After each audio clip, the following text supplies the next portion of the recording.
The first meeting of a commission appointed by Congress to examine the events of last year's near collapse of the financial services industry. Witnesses today include top executives from Goldman Sachs, J.P. Morgan Chase, Morgan Stanley, and Bank of America. The commission, made up of 6 Democrats and 4 Republicans, is required to deliver a report to Congress by December 15th of this year. Former California Treasurer Phil Angelides chairs the commission, and former House Ways and Means Committee Chairman Bill Thomas is co-chairman. This first panel is 3 hours 20 minutes.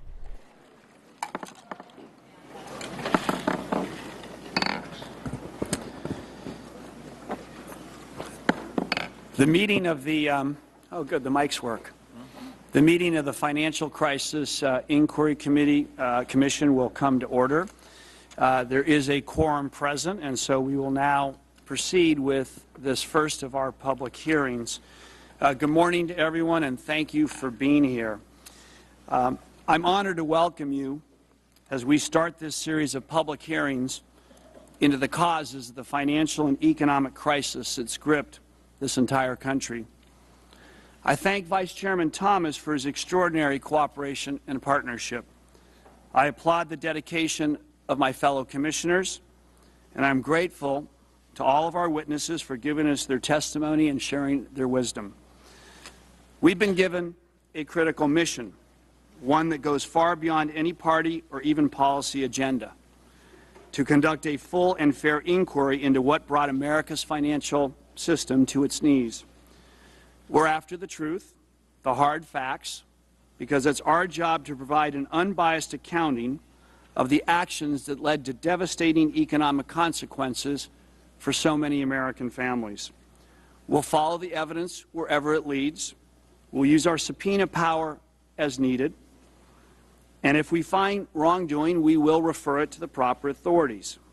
That's what the American people want. That's what they deserve. And that's what this commission is going to give them.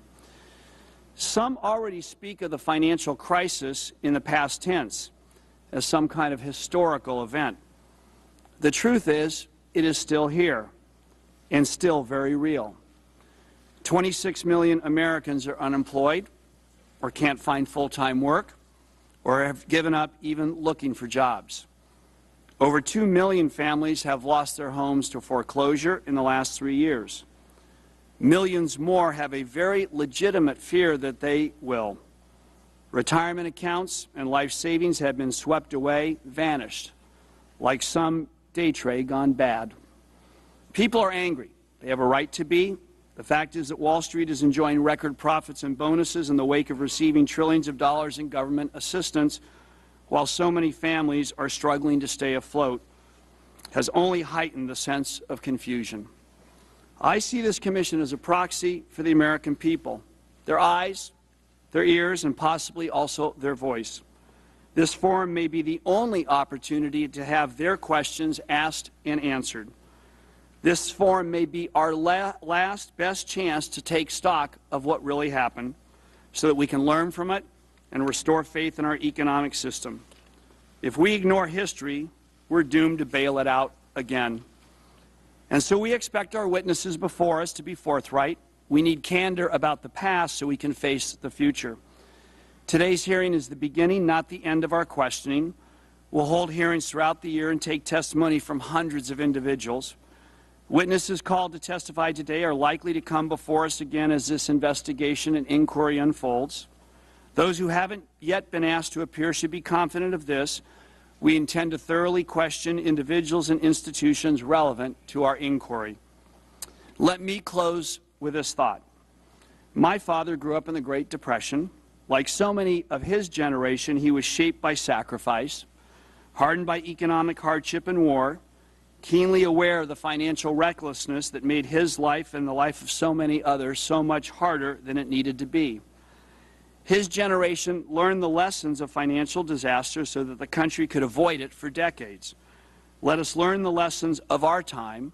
Let us be diligent and thoughtful today so that our financial and economic system can fully rebound and enrich and sustain Americans for the years to come. Mr. Thomas? Thank you very much, Mr. Chairman. I'd ask unanimous consent that my written statement be made a part of the record. And I just want to thank all of the commissioners. We've been doing a lot of that 7/8 of the iceberg underwater, and people are now going to see the 1/8 that you usually see above water.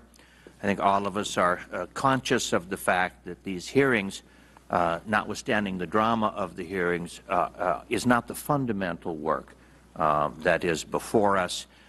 It is, as you indicated, asking the questions the American people would like answered, and doing it in a way in which we increase the understanding, the comprehension of what happened, obviously for the purpose of not having it happen again. Thank you, Chairman. Thank you, Mr. Vice Chairman. And now we will go to the witnesses on our first panel. Let me say that it will be the common and customary practice of this commission in public hearing to swear witnesses in terms of their testimony. So this is not unusual. And with that, though, I would like to ask each of the witnesses to be sworn. And I'd like to ask that you stand so that we may swear you in, as is, I said, the common practice. I shall stand. Do you solemnly swear or affirm, under the penalty of perjury, that the testimony you are about to provide the Commission will be the truth, the whole truth, and nothing but the truth, to the best of your knowledge? Thank you so very much. Now, gentlemen, thank you very much for being here today. We appreciate you coming here. We appreciate you sharing your views with us. I should tell everyone here that each of the witnesses today has submitted written testimony, which will be available on our website, which is fcic.gov. It is also, I believe, available in the room today. We have asked each of the panelists to make opening statements of no more than 10 minutes. And so I think we'd like to proceed with that. I will signal you when there is 1 minute to go so that you can wrap up. And so let's do this then. I think with that, I'd like to start with Mr. Blankfein. We're going to go in alphabetical order. Mr. Blankfein, please proceed. Thank you, Chairman Angelides, Vice Chairman Thomas, and members of the Commission. Thank you for the opportunity to contribute to the Commission's work to understand the causes of the financial crisis. Goldman Sachs was established 141 years ago. We are an institutional-focused firm providing investment banking, market making, and investment management services to corporations, institutions, governments, and high-net-worth individuals. As an underwriter, we help our clients access equity and debt capital markets in order to grow their businesses. As an advisor, we assess and facilitate strategic options for mergers and acquisitions. We provide the necessary liquidity as market makers to help ensure that buyers and sellers can complete their transactions and securities markets can function efficiently. And as an asset manager, we help public and private pension funds, corporations, not-for-profit organizations, and high-net-worth individuals plan, manage, and invest their financial assets for the long term. To begin on a more general point, any examination of the financial crisis should set out with an understanding of some of the global economic and financial dynamics of the last 2 decades. The growth in the amount of foreign capital, 10 years of low long-term interest rates, and other factors coalesced over many years to create a sustained period of cheap credit and excess liquidity. This, in turn, generated a desire to find new investment opportunities with higher returns. Many of the best were thought to be in residential housing. One contributing factor to the attractiveness of the housing market was public policy's active support of the expansion of home ownership, recognizing the societal benefits. For our industry, it is important to reflect on some of the lessons learned and mistakes made over the course of the crisis. At the top of my list are the rationalizations that we made to justify that the downward pricing of risk was different. While we recognize that credit standards were loosening, we rationalized the reasons with arguments such as the emerging markets were growing more rapidly, the risk mitigants were better, there was more than enough liquidity in the system. A systemic lack of skepticism was equally true with respect to credit ratings. Rather than undertake their own analysis, too many financial institutions relied on the rating agencies to do the central work of risk analysis. Another failure of risk management concerned the fact that risk models, particularly those predicated on historical data, were too often allowed to substitute for judgment. Next, size mattered. Whether you owned $5 billion or $50 billion of supposedly no-risk super senior debt in a CDO, the likelihood of loss rate would appear to be the same. But the consequences of a miscalculation were obviously much bigger if you had a $50 billion exposure. Third, risk monitoring failed to capture the risk inherent in off-balance sheet activities, such as structured investment vehicles or SIVs. It seems clear now that financial institutions with large off-balance sheet exposure didn't appreciate the full magnitude of the economic risks they were exposed to. Equally worrying, their counterparties were unaware of the full extent of those vehicles and therefore could not accurately assess the risk of doing business.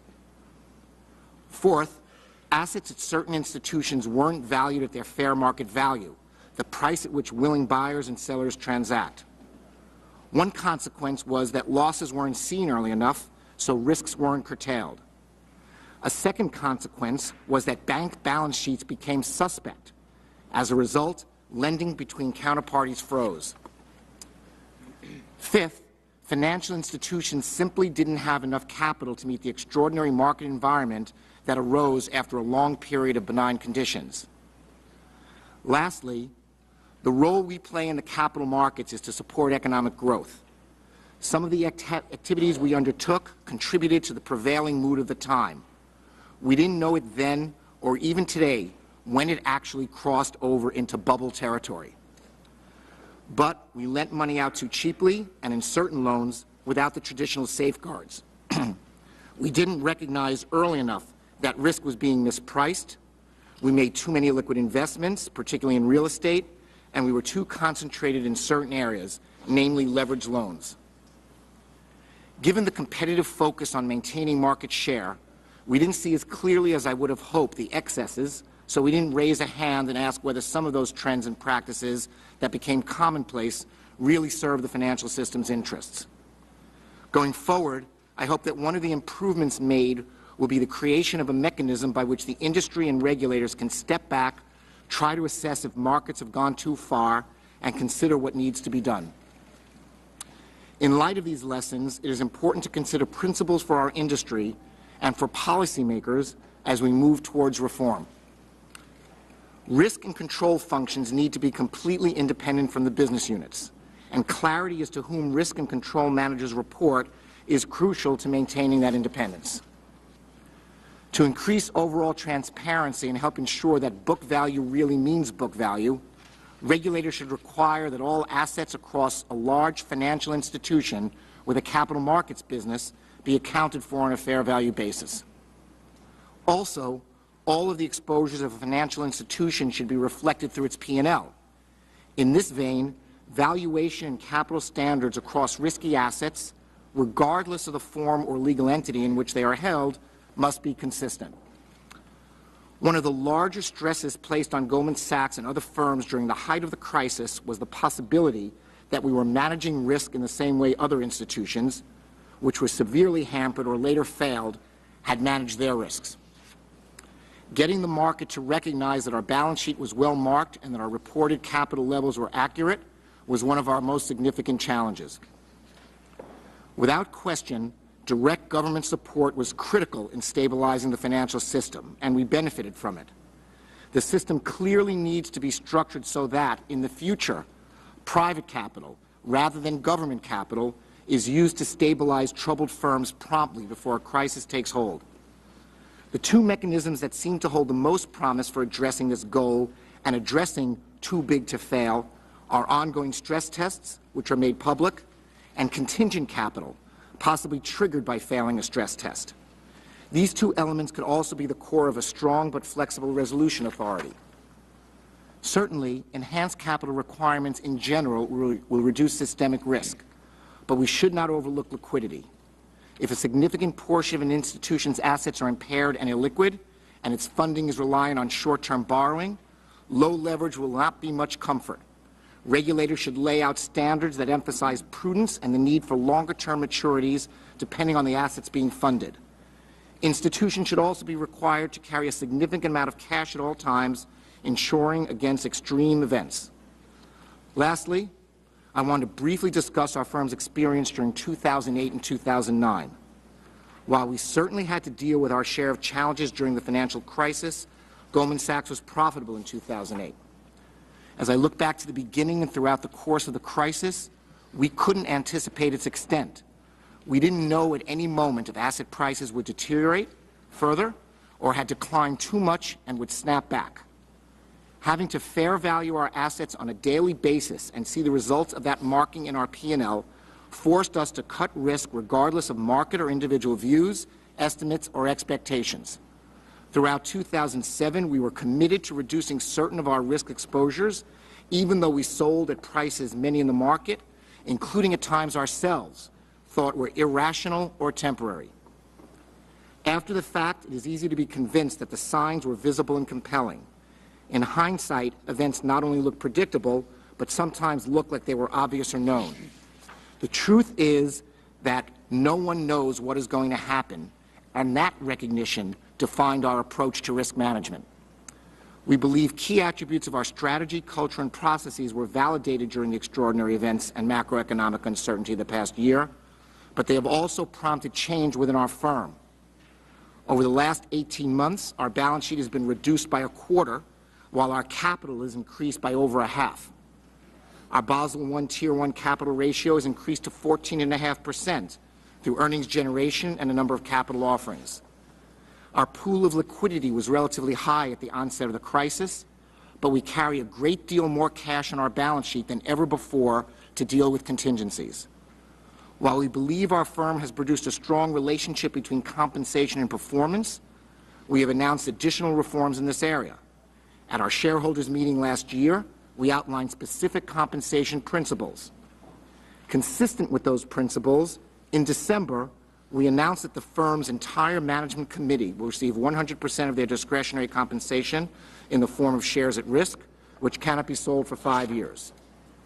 In addition, we announced that the 5-year holding period on shares at risk includes an enhanced recapture provision that will permit the firm to recapture the shares in cases where the employee engaged in materially improper risk analysis or failed sufficiently to raise concerns about risk. Finally, our shareholders will have an advisory vote on the firm's compensation principles and the compensations of its named executive officers at the firm's annual meeting of shareholders in 2010. Once again, we appreciate the opportunity to assist the Commission in your critical role, and I look forward to your questions. Thank you. Thank you very much. Thank you so much. Mr. Diamond. Chairman Angelides, Vice Chairman Thomas. If you touch the button on your mic, and if you move the mic fairly close to you because they're very distance sensitive. Sir. Thank you. Chairman Angelides, Vice Chairman Thomas, and members of the Commission, my name is Jamie Dimon, and I'm Chairman and Chief Executive Officer of J.P. Morgan Chase & Company. I appreciate the invitation to appear before you today. If we are to learn from this crisis moving forward, we must be brutally honest about the causes and develop a realistic understanding of them that is not overly simplistic. The FCIC's contribution to this debate is critical, and I hope my participation will further the Commission's goals. I would like to start by touching on some of the factors I believe led to the financial crisis. Of course, much has been said and much more will be written on the topic, so my comments are summary in nature.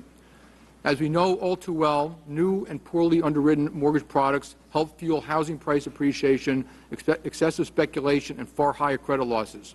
When the housing bubble burst, it exposed serious flaws in mortgage underwriting, and losses flowed from the chain from mortgages to securitizations to derivatives based on these products. Excessive leverage by many U.S. investment banks, foreign banks, commercial banks, and even consumers pervaded the system. This included hedge funds, private equity firms, banks, and non-banks using off-balance sheet vehicles. There were also several structural risks and imbalances that grew in the lead-up to the crisis. There was an over-reliance on short-term financing to support liquid long-term assets, and over time, certain financing terms became too lax. Another factor in the crisis was clearly our regulatory system. I want to be clear, I do not blame the regulators. While they obviously have a critical role to play, the responsibility for a company's actions rests solely on the company's management. But we should also look to see what could have been done better in the regulatory system. We have known that our system is poorly organized with overlapping responsibilities. Statutory authority they needed to address the failure of large global financial companies. Much of the mortgage business was not regulated or lacked uniform treatment. Basel II capital standards allowed too much leverage at investment banks and other firms and did not incorporate liquidity at all. The extraordinary growth and high leverage of the GSEs also added to the risk.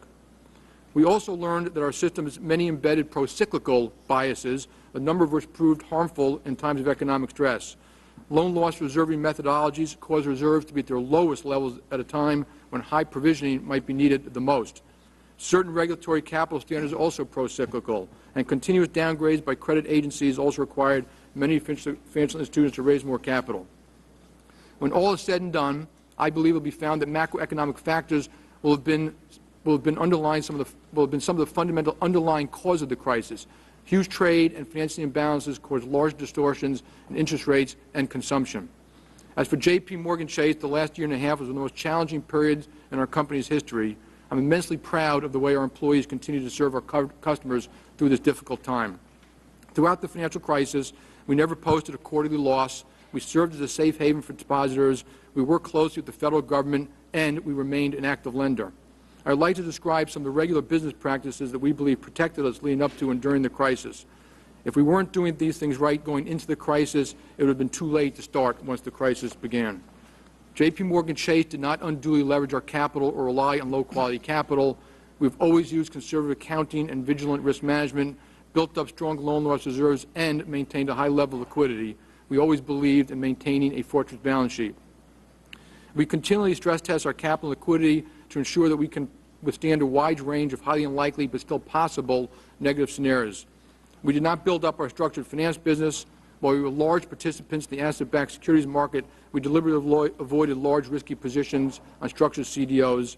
We avoided short-term funding of liquid assets and did not rely heavily on wholesale funding. In addition, we essentially stayed away from sponsoring SIVs and minimized our financing of them. Even before 2005, we recognized that credit losses were extremely low, and we decided not to offer higher-risk, less-tested loan products. In particular, we did not write payment option ARMs. As I've said before, we did make mistakes, and there are a number of things we could have done better. First, we should have been more diligent when negotiating and structuring commitment letters for leveraged syndicated loan transactions. In response, we have tightened our lending standards as well as our oversight of loan commitments we make. Second, the underwriting standards in our mortgage business should have been higher. We have substantially enhanced our mortgage underwriting standards, essentially returning to traditional 80% loan-to-value ratios and requiring borrowers to document their income. We've also closed down almost all of the business originated by mortgage brokers, where credit losses have generally been over 2 times worse than the business we originate ourselves. Even so, we remained relatively strong throughout the crisis, so much so that when called upon to take action to help stabilize, we were called upon to take action to help stabilize the system. Over the weekend of March 15, 2008, the federal government asked us to assist in preventing Bear Stearns from going bankrupt before the opening of the Asian markets on Monday morning. And on September 25th, we acquired the deposits, assets, and certain liabilities of Washington Mutual from the FDIC. Later, we learned we were the only bank that was prepared to act immediately following the largest bank failure in U.S. history. In addition, we continue to lend and support our clients' financing and liquidity needs throughout the crisis. Over the course of the last year, we provided more than $800 billion in direct lending and capital raising for our investor and corporate clients. For example, we helped provide state and local government financing to cover cash flow shortfalls. We are the only institution that agreed to lend California $1.5 billion in its time of need. And even though small business loan demand has been down, we have maintained our lending levels to small business. In November of last year, we announced plans to increase lending to small businesses by $4 billion to a total of $10 billion this year. For the millions of Americans feeling the effects of this crisis, we are doing everything that we can to meet them help their mortgage obligations. In 2009, we offered approximately 600,000 new trial loan modifications to struggling homeowners through our own program, as well as through participation in government programs like the U.S. Making Home Affordable initiative. Our capabilities, size, and diversity of business have been essential to our withstanding the crisis and emerging as a stronger firm. It is these strains that put us in a position to acquire Bear Stearns and Washington Mutual. Some have suggested that size alone or the combination of investment banking and commercial banking caused the crisis. We disagree. If you consider the institutions that failed during the crisis, some of the largest and most consequential failures were standalone investment banks, mortgage companies, thrifts, and insurance companies. Our economy needs financial institutions of all sizes, business models, and areas of expertise to promote economic stability, job creation, and customer service. America's largest companies operate around the world and employ millions of people. These firms need banking partners that operate globally, offer a full range of products and services, and provide financing in billions of dollars. But let me be clear, as I've said before, no institution, including our own, should be too big to fail. We need a regulatory system that provides for even the largest financial firms to be allowed to fail in a way that does not put taxpayers or the broader economy at risk. Shareholders, management, and unsecured creditors should bear the full cost of failure. The great strength of any organization, indeed our country, lies in our ability to face problems, to learn from our experiences, and to make necessary changes. I would like to thank the Commission for their contribution to this process and commitment to identifying the causes of the crisis. We stand ready to assist the Commission in any way we can. Thank you for the opportunity to testify before you today. Thank you very much, Mr. Diamond. Mr. Mack. I'm ready to go. Chairman Angelides, Vice Chairman Thomas, distinguished commissioners. My name is John Mack. I'm the Chairman of Morgan Stanley. Also served as Morgan Stanley's CEO from June of 2005 to 2009, and I'm pleased to have the opportunity to address you today. The past 2 years have been unlike anything I've seen in my 40 years in financial service. Unprecedented illiquidity and turmoil. Wall Street saw the fall of 2 leading franchises and the consolidation of others. We saw credit markets seize, the competitive landscape remade, and vast governmental intervention in the financial sector. And the consequences has obviously spread far beyond Wall Street. Millions of America today are struggling to find work. They've lost homes, they've watched their retirements evaporate, their savings. I believe the financial crisis exposed fundamental flaws in our financial system. There's no doubt that we, as an industry, made mistakes. In retrospect, it's clear that many firms were too highly leveraged. They took on too much risk, and they didn't have sufficient resources to manage those risks effectively in a rapidly changing environment. The financial crisis also made clear that regulators simply didn't have the visibility, tools, or authority to protect the stability of the financial system as a whole. Let me briefly walk you through what happened from Morgan Stanley's viewpoint and our response to the crisis. As the Commission knows, the entire financial service industry was hit by a series of macro shocks that began with a steep decline in U.S. real estate prices in 2007. Morgan Stanley, like many of its peers, experienced significant losses related to the decline in the value of securities and collateralized debt obligations backed by residential mortgage loans. And this was a powerful wake-up call for this firm, and we moved quickly and aggressively to adapt our business to the rapidly changing environment. We cut leverage, we strengthened risk management, we raised private capital, and dramatically reduced our balance sheet. We increased total average liquidity by 46%, and we entered the fall of 2008 with $170 billion in cash on our balance sheet. Thanks to these prudent steps, we're in better position than some of our peers to weather the worst financial storm. But we did not do everything right. When Lehman Brothers collapsed in early September of 2008, it sparked a severe crisis of confidence across global financial markets. Like many of our peers, we experienced a classic run on the bank as the entire investment banking business model came under siege. Morgan Stanley and other financial institutions experienced huge swings in spreads on the credit default swaps tied to our debt and sharp drops in our share price. This led clearing banks to request that firms post additional collateral, causing further depletion of cash resources. In an effort to stem the panic, Morgan Stanley moved up its announcement of its strong third-quarter earnings to September the 16th.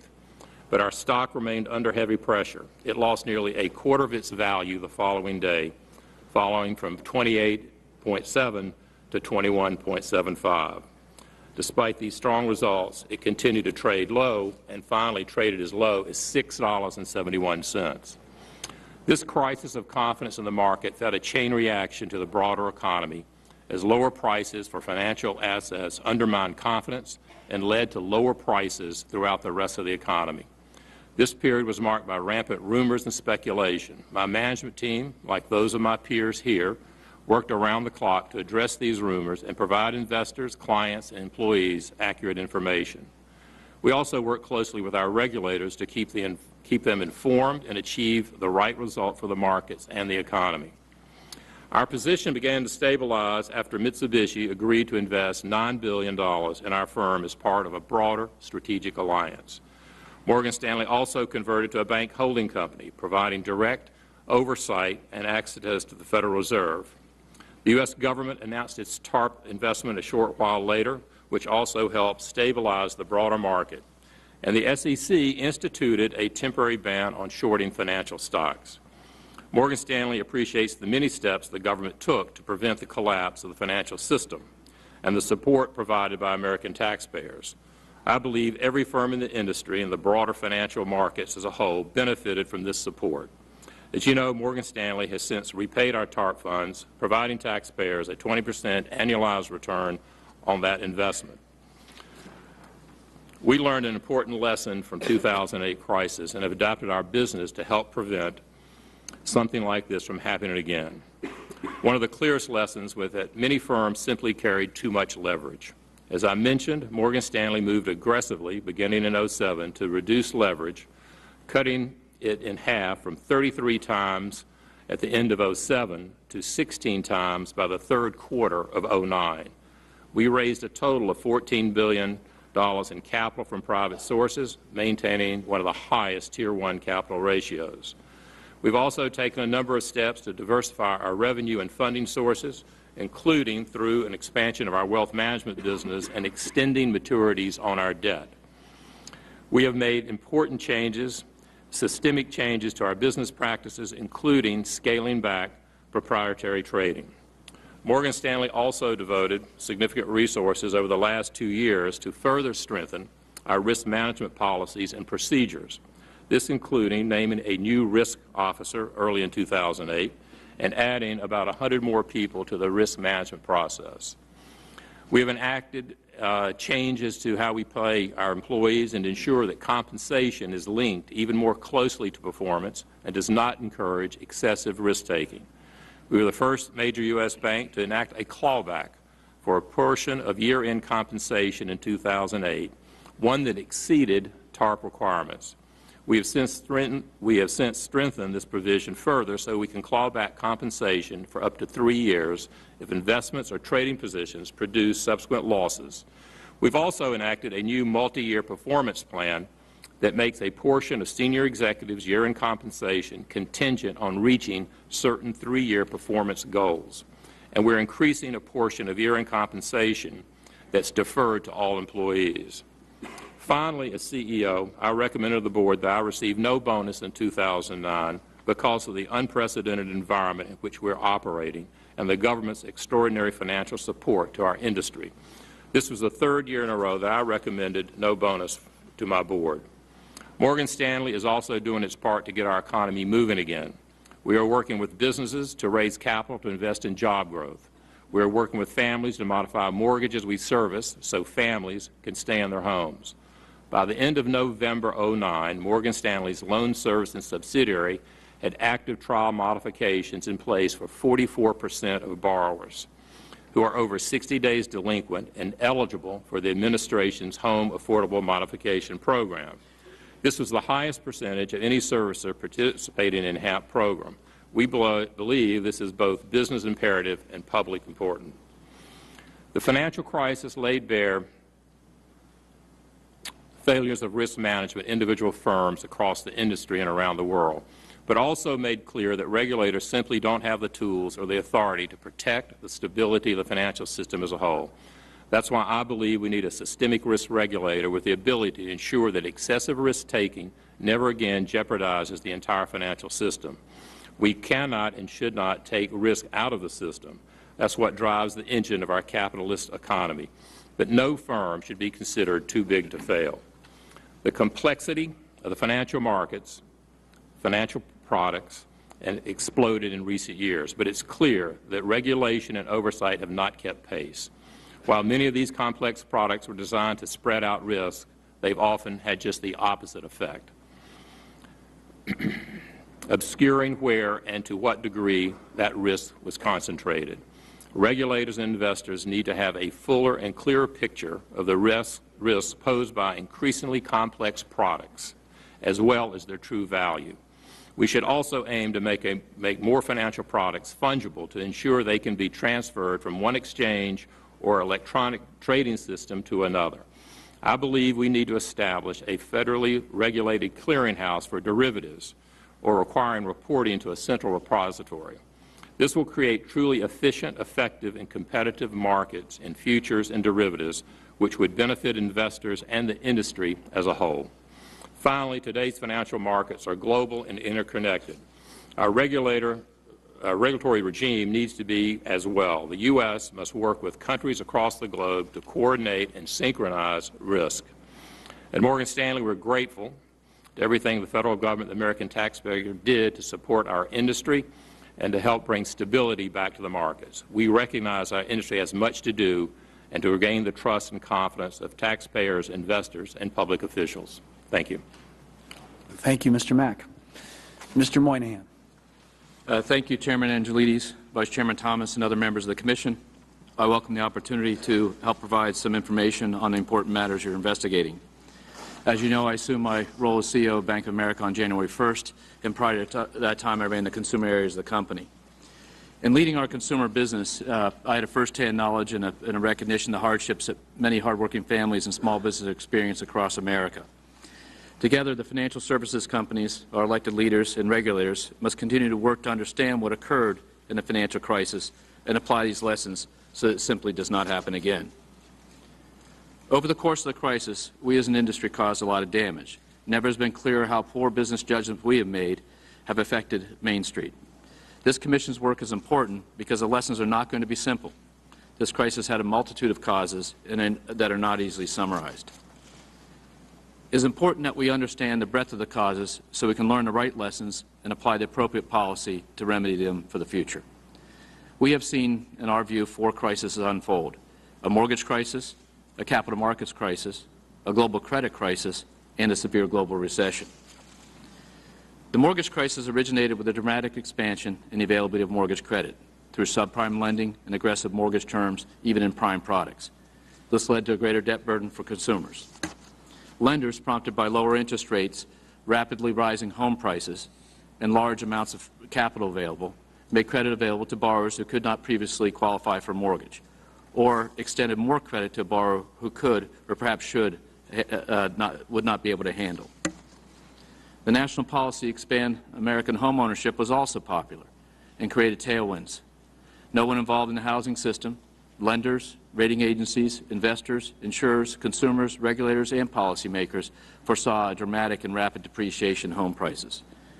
When a nation did experience this rapid depreciation in home prices, the first that had been experienced since the Great Depression, many of these loans became very unfavorable, and the option of refinancing disappeared, leading to defaults.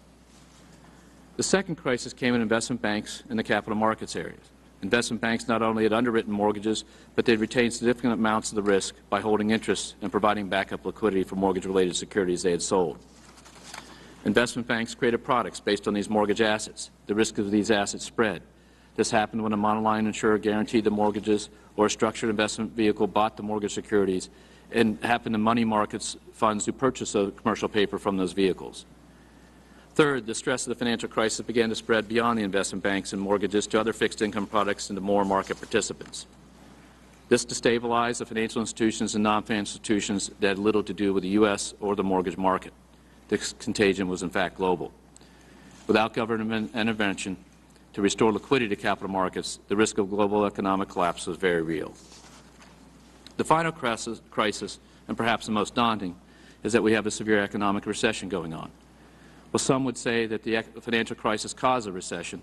The experts will analyze that for the coming years to establish the exact causal relationship. But one thing is clear. The U.S. economic growth in the first decade of this century was funded in part by home price appreciation and the ability of homeowners to access the equity in their homes to use for spending. In addition, home mortgage and home equity financing helped drive residential construction activities, which contributed to the economic expansion. The history of past economic cycles and this cycle shows that an economic expansion built on excessive debt or leverage will end in a recession, no matter what triggers it, and this one surely did. This crisis has taught us some very valuable lessons. And let me highlight a few of those that are in my written testimony. First, this credit starts and ends with sound underwriting, a clear assessment of the borrower's ability to repay the loan. Rating agencies or credit bureaus are no substitute for diligent and independent risk analysis. Second, capital is important, and the leverage of investment banks and other market participants was untenable. While the leverage requirements for bank holding company may have been better, banks and others should and undoubtedly will hold more capital going forward. Third, liquidity is a key. Liquidity allows an institution to meet margin calls, fund redemptions, or pay depositors without having to sell liquid assets at discounts, which could lead to further losses. And fourth, current accounting rules need to be reviewed. Current rules require banks to reduce reserves to set aside loan losses in good times, reduce reserves against loan losses in good times and build them in bad times. In addition, mark-to-market accounting can become disjointed when there's no real market for many products. Before closing, let me say a few words about compensation. At Bank of America, our compensation guidelines are set by our Board of Directors. The goal of any compensation program and the program at Bank of America is to attract and retain the talent we need to make the businesses profitable. In 2008, our company actually earned more than $4 billion, but that was far short of what we believe we should have done for our shareholders. Neither my predecessor as CEO nor any of the top leaders in the company, myself included, received a bonus for 2008. For the executives at the next level down, our bonuses were cut more than 80%. Our 2009 compensation pools have not been finalized. We anticipate that the compensation levels will be higher than they were in 2008, but certainly not back to the pre-crisis levels. We've implemented many different programs, including clawbacks and greater deferrals that you've seen referenced in the press and other places.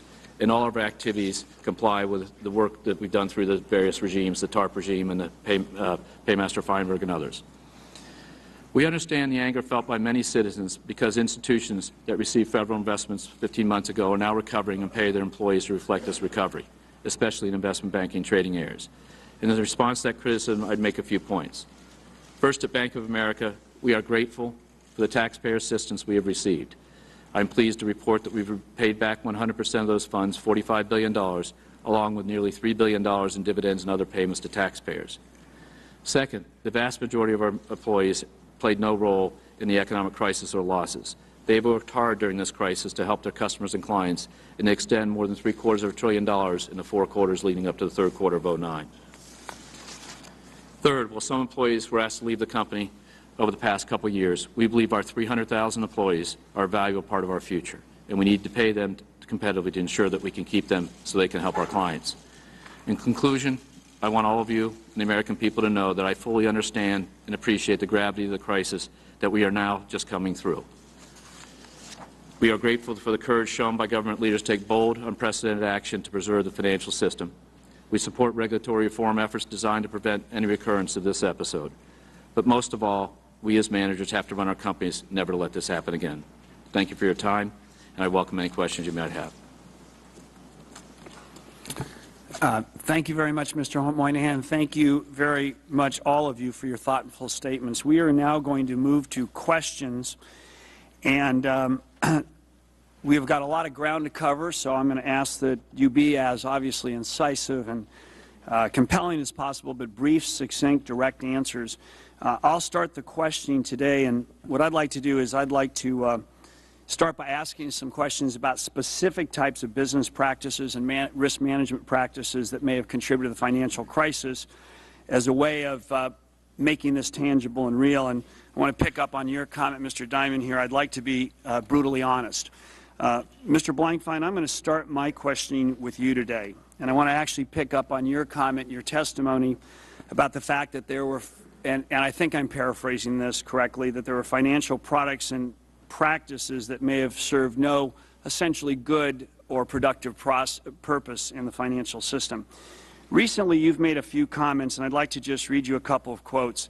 You said in November of last year, listen, there was a lot of negligent behavior, improper bad behavior that has to be fixed and sorted through. We don't take ourselves out of that. I include ourselves in that. You also said we participated in things that were clearly wrong and we have reasons to regret and apologize for. What I'd like to ask you is, can you tell me very specifically what are the two most significant instances of negligent, improper, and bad behavior in which your firm engaged and for which you would apologize? That's a vote. Oh, I see. I'd say the biggest, and I referred to this in my oral testimony just now. I think we, in our behavior, got caught up in, and this is a general remark, I'll get specific in a second, got caught up in and participated and therefore contributed to elements of froth in the market. So, for example, in leveraged finance, which was our biggest exposure, we are a top service provider to the private equity world. We are a top mergers and acquisition firm in connection with rendering that advice for mergers and acquisitions. We help finance those transactions. Increasingly, those transactions took on higher and higher leverage, which they could not have but for the willingness of financiers to participate in that, and we were a major financier. And moreover, we held those positions for too long, too much concentration in our books. In other words, we sold them down, and if you go through a continuum of people who've had these positions, I don't think, relative to our size, we had more than we should have had, and therefore we had to do it. And when you go back and look at them, too much leverage in transactions and too much concentration remain from that leverage on our books. Okay. Would you characterize, looking back on this now, and obviously hindsight's 20/20, but would you look back on some of the financings as negligent or improper? Again, in the context of the world that we were in, and when you use terms like that, I always think about standards of behavior, and in the context, I think those were very typical behaviors in the context that we were in. Let me ask you, have you done any kind of internal investigation, kind of large sweep of your activities, and is that, what did you find, and is that something we could have? I'm not, if we have something, of course, we will identify it for you and you can have it. I'm not referring to a specific, I'm referring to the fact that we look at our risks and we look at our positions, and in the tensions and crisis area, we looked at that our balance sheet and the amount of illiquid positions on our balance sheet, and that's what I'm referring to. Well, if in fact you have done an internal audit investigation to kind of look at the practices, the mistakes that occurred, we'd like to be able to have that, review it. Obviously, your attorneys, I'm sure, will want to review it before, but absolutely, perhaps something so we can follow up on. Let me move on now. Let me talk about, the issue of conflicts comes up in many respects in the marketplace. Sure. It comes up in compensation.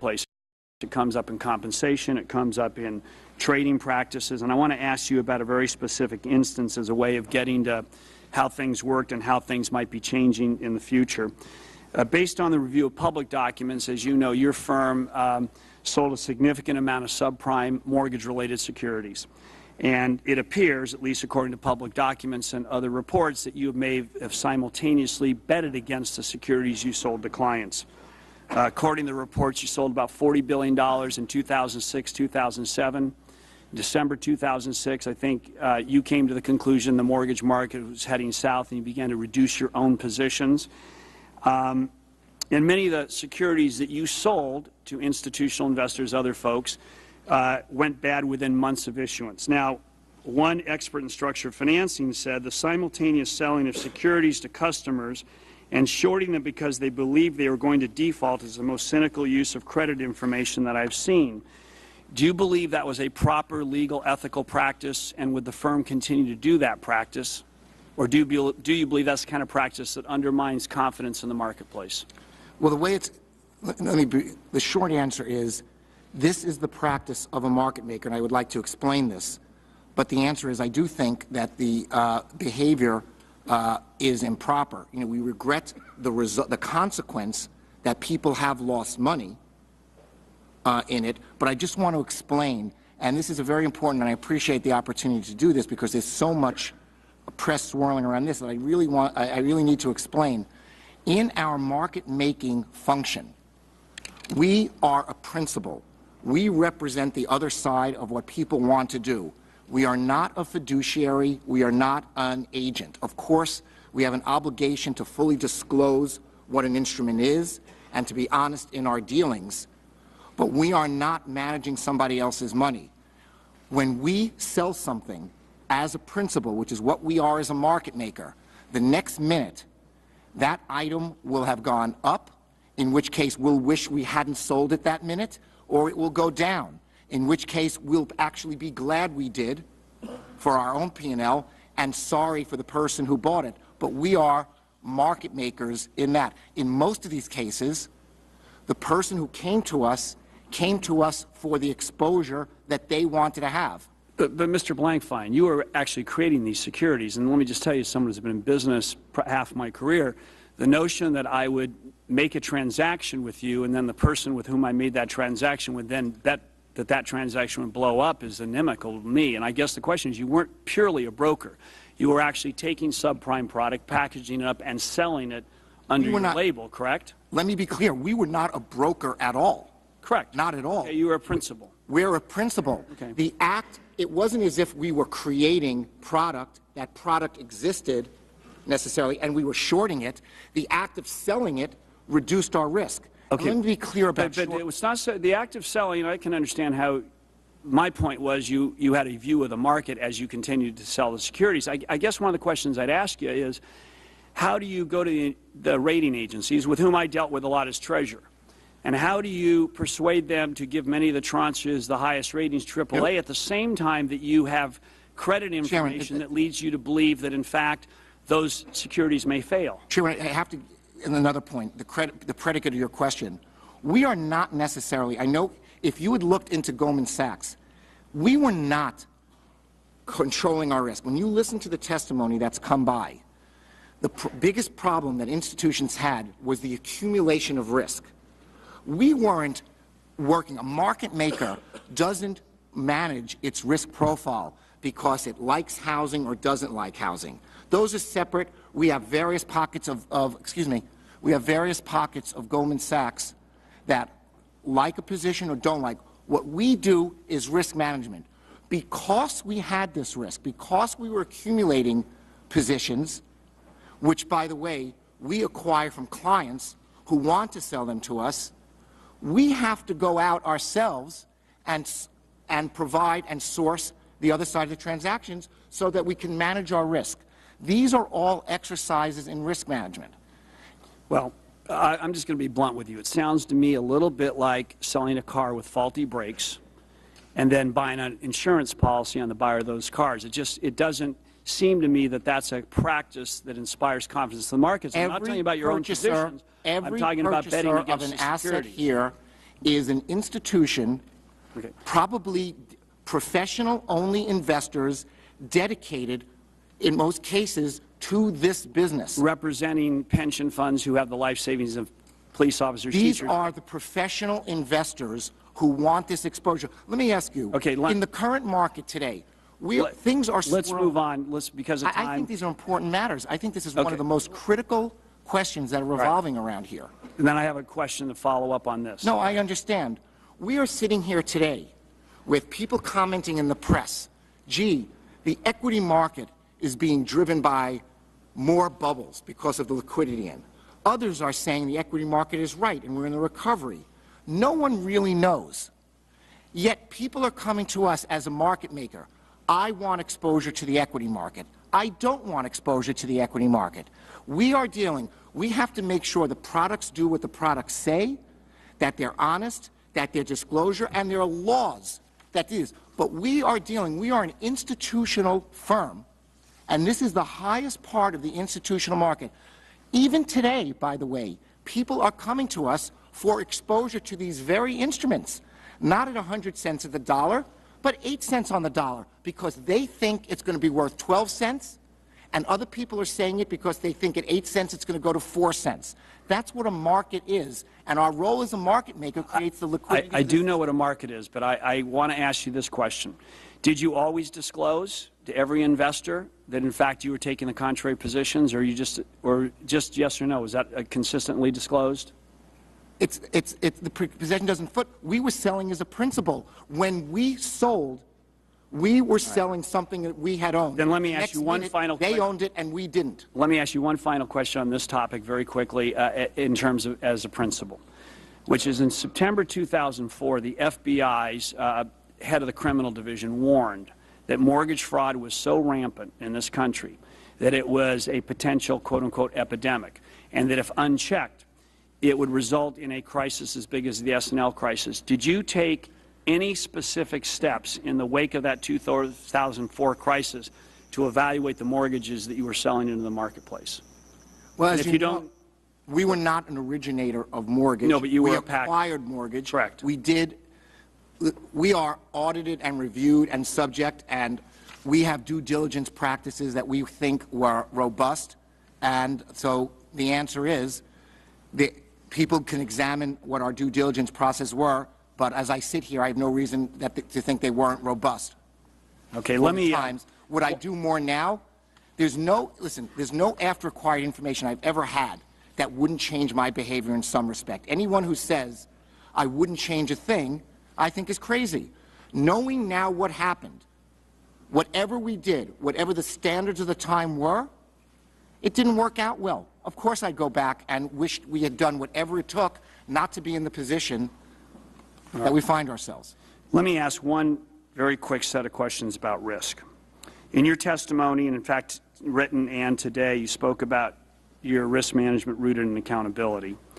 And today you talked about, of course, none of us know where things are going, so we have to prudently plan for risk. And I think, you know, you make the point that you had profitability in 2008, but I want to press you a little on this because I think it goes to maybe the overall context of risk as it was perceived and hopefully won't be perceived again. At your firm, you tripled your assets almost from about $403 billion to $1.1 trillion from 2003 to 2007. That's an annual compounded growth rate of 29% when GDP was growing at 1 to 3%. Your leverage ratio when measured against tangible equity was 26 to 1.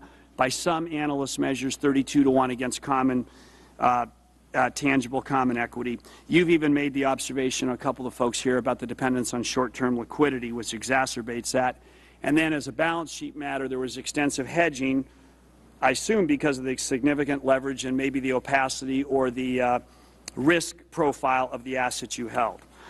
In the end of the day, and I'm going to press you on this, it seems to me that you survived with extraordinary government assistance. There was $10 billion in TARP funds, $13.9 billion as a counterparty via the AIG bailout. By your own Form 10-K, you said that you issued $28 billion in debt guaranteed by the FDIC, which you could not have done on the market but for that. You were given access to the Fed window and the ability to borrow next to nothing. You became a bank holding company over the weekend. You had access to TALF. You benefited from a ban on short selling, which you initially opposed, which Mr. Mack had advocated. And you got relief, some relief from mark-to-market rules, even though I understand you're assiduous about marking to market.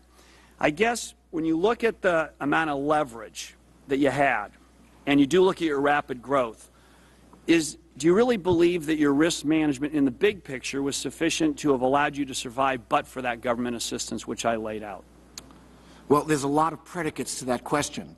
The fact of the matter is we were much leveraged now, so you could take that as a vote that we wish we were less leveraged then. But when you look at the leverage of companies and people are throwing out 30 to 1 or 40 to 1, our high watermark was actually a fraction of that, was about 20, which was kind of small. A lot of that included cash on our balance sheet. I think we did a very good management. We had tremendous liquidity through the period, but there were systemic events going on, and we were very nervous. If you're asking me what would have happened but for the considerable government intervention, I would say it was a more nervous position than we would have wanted in.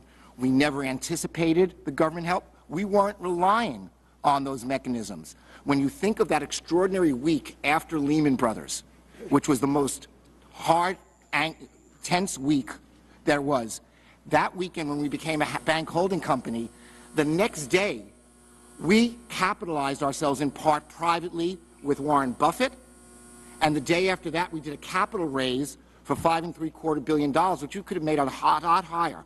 We had access to the capital markets, and we could have made it more, and we weren't relying on that government help. That government TARP legislation came about 3 weeks later. That being said,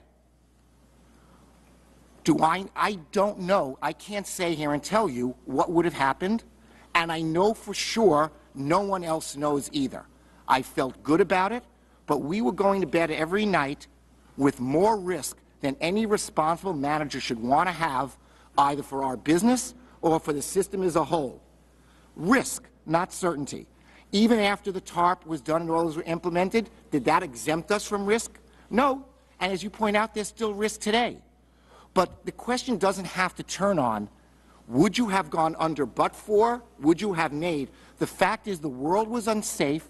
The government, regulators, taxpayers took extraordinary measures to reduce intolerable level of risk to a much more tolerable level of risk, and that we should all be appreciative of. Yeah, and the reason I press this is not to make you say uncle, but you know, in kind of lay terms, what was done at investment banks, different risk profile at the more regulated commercial banks, is extraordinary leverage. I mean, akin to a small business person who has $50,000 in net worth, or a family borrowing $2 billion in some instances, $1.5 million, with much of that money due overnight. And what I'm trying to drive to is whether there's a clear recognition that despite all the risk models, on a fundamental basis, excessive risk was being taken, notwithstanding all the models that existed. Well, as I said, I concede with looking now, and again, everything is context-driven, and I couldn't be more clear.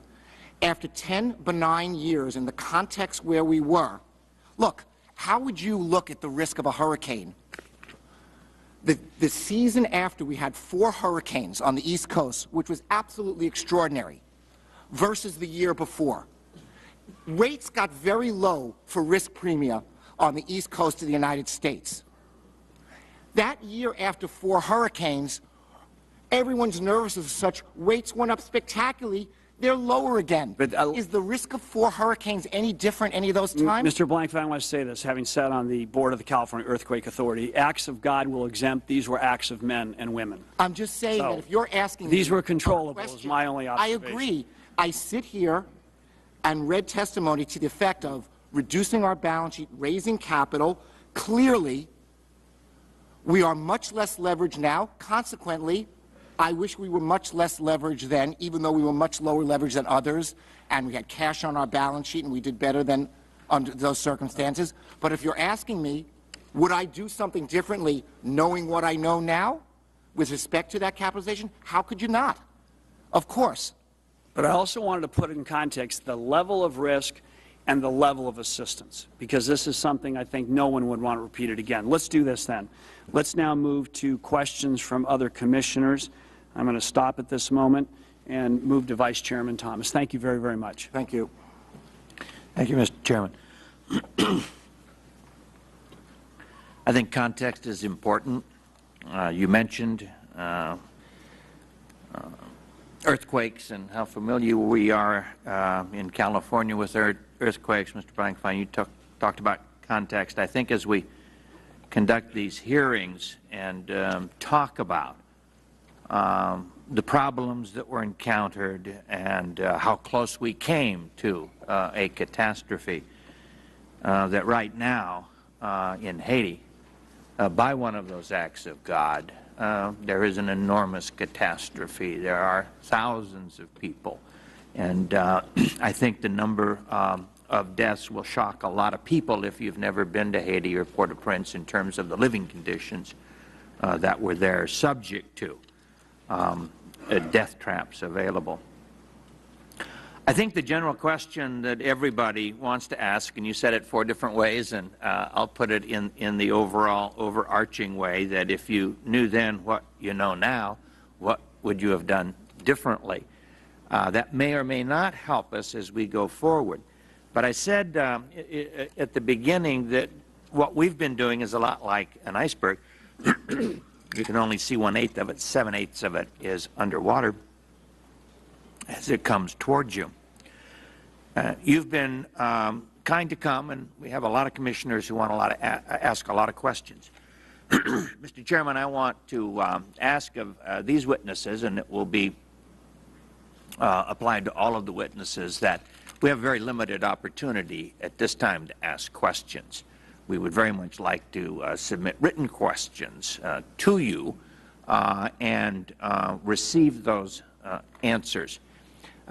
The other thing, this commission is also subject to, if you knew then what you know now, would you ask different questions? We're only around for most of this year. We have to conclude our work by the end of the year. Obviously, you start with fact-finding, you begin coming to conclusions, you collect those conclusions, and we will publish our findings after the end of this year. But the questions that we would ask now perhaps wouldn't be as insightful or appropriate or useful as questions we would ask 3 months from now, 4 months from now, based upon our also informing ourselves. So I would like the request in terms of submitting written questions to be applicable during the entire time that we operate. As the Chairman said, you may or may not return to us, but I do hope you'll be willing to be available, notwithstanding not being available in person, to continue to assist us in our job of trying to explain to the American people what happened. Is that something that's acceptable to you, gentlemen? Yes. Yes. Thank you. And in trying to form questions, I know there are a lot of people who want to be in one of these coveted chairs in terms of an opportunity to ask a question, and I'm sure there are those in the room representing the media. In fact, I think we have an excellent example in this morning's New York Times, and it was also in yesterday's New York Times, of people who, if they don't own, they have available ink by the barrel, who decided that they would ask their own set of questions. So, Mr. Chairman, my questions to begin with will be those that were submitted by the New York Times, and we would ask you to answer those in writing, and then, in fact, give everyone in America, Mr. Chairman, the opportunity to be in that same position. And I think it's most appropriate to tell anyone who's listening, watching, or hopefully will read anything about this hearing today, that the opportunity to submit written questions to who it is that you wish that question to be submitted is an opportunity that ought to be available to all Americans. And so, Mr. Chairman, I take this opportunity to say anyone who wants to write me, Bill Thomas, fcic.gov, and submit a question, we'll do the best we can to get you the answer. More importantly, the greater number of people who ask, and the broader the questions, no matter how trivial in terms of some pundit's point of view, it's a question the American people want answered, and I think that will be part of our job over this year to answer those questions. So we may be back to you not with our questions, but with questions that have been supplied to us by people who perhaps thought that some of the answers were, some of the questions we're going to hear today weren't the ones that they would have asked.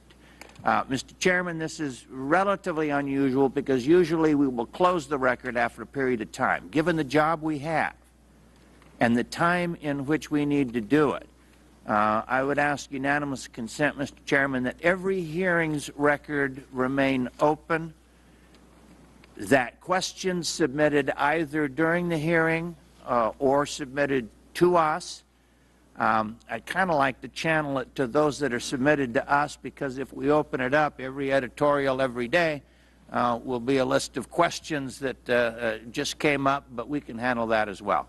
Our job fundamentally, charged by Congress, was to get to the bottom of what happened, but most importantly, explain it in a way that the American people can understand it. We have assets with you gentlemen in front of us. We'll have additional assets. We need to utilize all the resources available to produce the document, which we hope will assist Americans in understanding what happened, primarily for the purpose, as you indicated, Mr.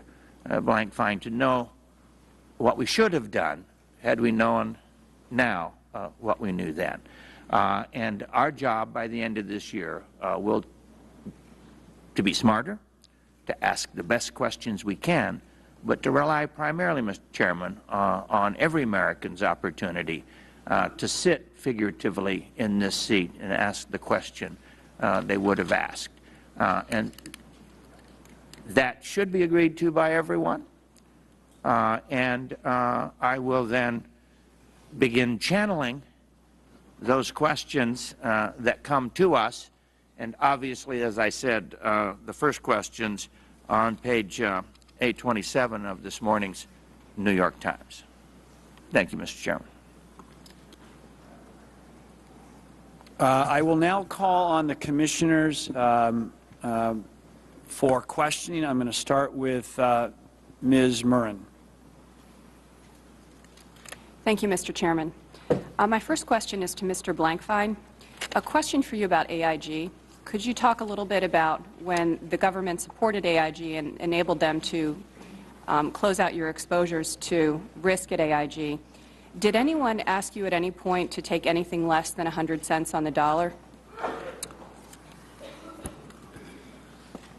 I never got a request myself about taking less. It didn't come up in any conversation that I can recall.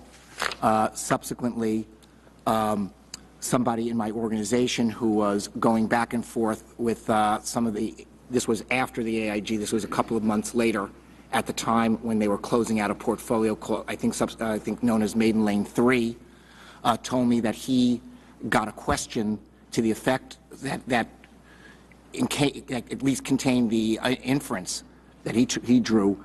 Would you be willing to take less?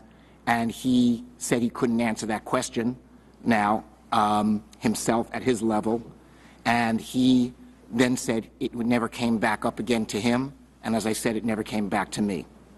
Did he further that question up the chain of command at your firm at any point? I think he, I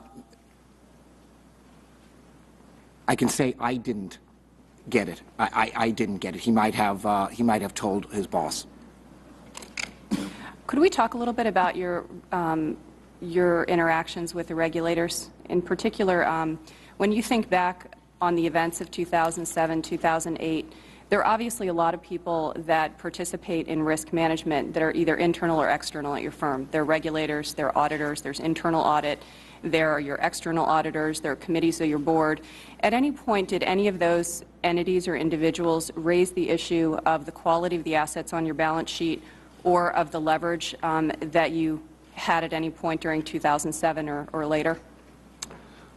We're a mark-to-market firm, and we have businesses, important businesses, we have distressed businesses. We have businesses that specifically go out and buy distressed assets, but they're marked correctly. So our auditors wouldn't say, I like this asset, I don't like that asset. Our auditors would say, is this asset appropriately marked? And we engage on them, and I think I talk to the auditors each time, and they tell me we do a very, very good job. We not only mark them, we go out and, to the best I can, get external benchmarks and go out and test the marks.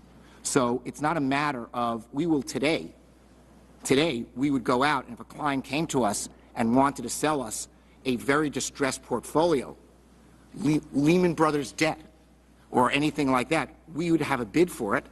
That's our role in the market. We'd buy it. They could get it off their balance sheet. We'd have it on our balance sheet, but it has to be marked correctly. That's the real issue. Is it marked correctly? And it sounds like you have quite a bit of discretion in that regard, and that it doesn't sound like there was a lot of challenge to the kinds of marks that you were making. Oh, I'm sorry. There is huge challenge in our organization. We spend a lot of time. Our control system... I was referencing outside of your organization, specifically your auditors or the regulators. Oh, no, they go over our books and records. It's a very, very long process. They not only audit the marks, they audit the processes by which we get the marks, and they test them. So then, do you think that in light of what's occurred, that they were doing a great job? I think they did.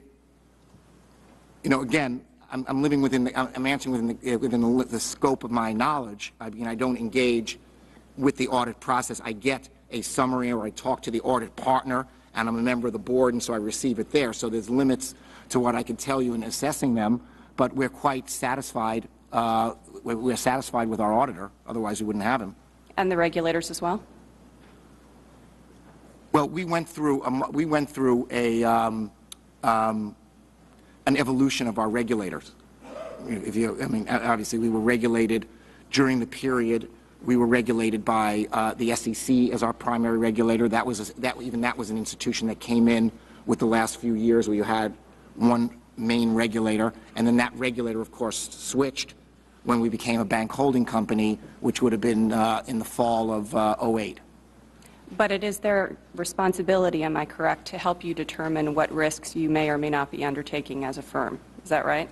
I would say help to determine what risks. I think of it is that they surveil us, and we, in the first instance, would try to do something. We're always disclosing to them what we think. It's a ongoing process, not that we do something, they look at it, we engage them. There's an open, and this is the intention of the process, to be engaged, but then they look, and very critically, if they didn't like it, they wouldn't let us do it or would stop us from, I mean, that's their role. And but do you think there should be more surveillance in that regard and more supervision of the kinds of activities that are undertaken by investment banks?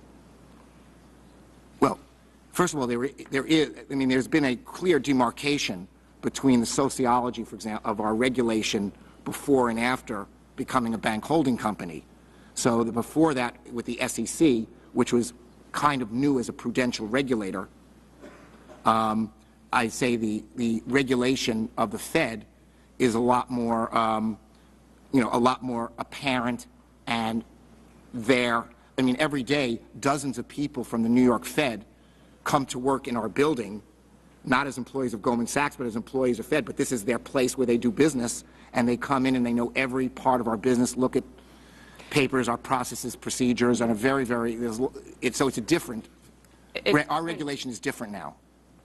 So is there a yes in there, that there should be more regulation, more supervision? Well, there should have been more than there was in September under the old regime, and right now, given that we're still catching up, this is our first year under the Fed, I can't assert that it's not enough. It feels much different. It feels like a lot of regulation, and appropriately a lot. I can't say now that it's not enough. But things, do you feel as though they've changed and they're better from a regulatory standpoint? They're improving? I think we have a very, very tough regulator. I can't tell you whether they improve, because to us, it's a new regulator, not necessarily to everybody on this panel. Because, again, we acceded to this regulator as a result of becoming a bank holding company in September '08. Thank you. I have one final question, Mr. Chairman. You have time. I was struck, actually, by, you mentioned several times that your behavior, either individually or as a corporation, was really within the context of what is considered standard for the times.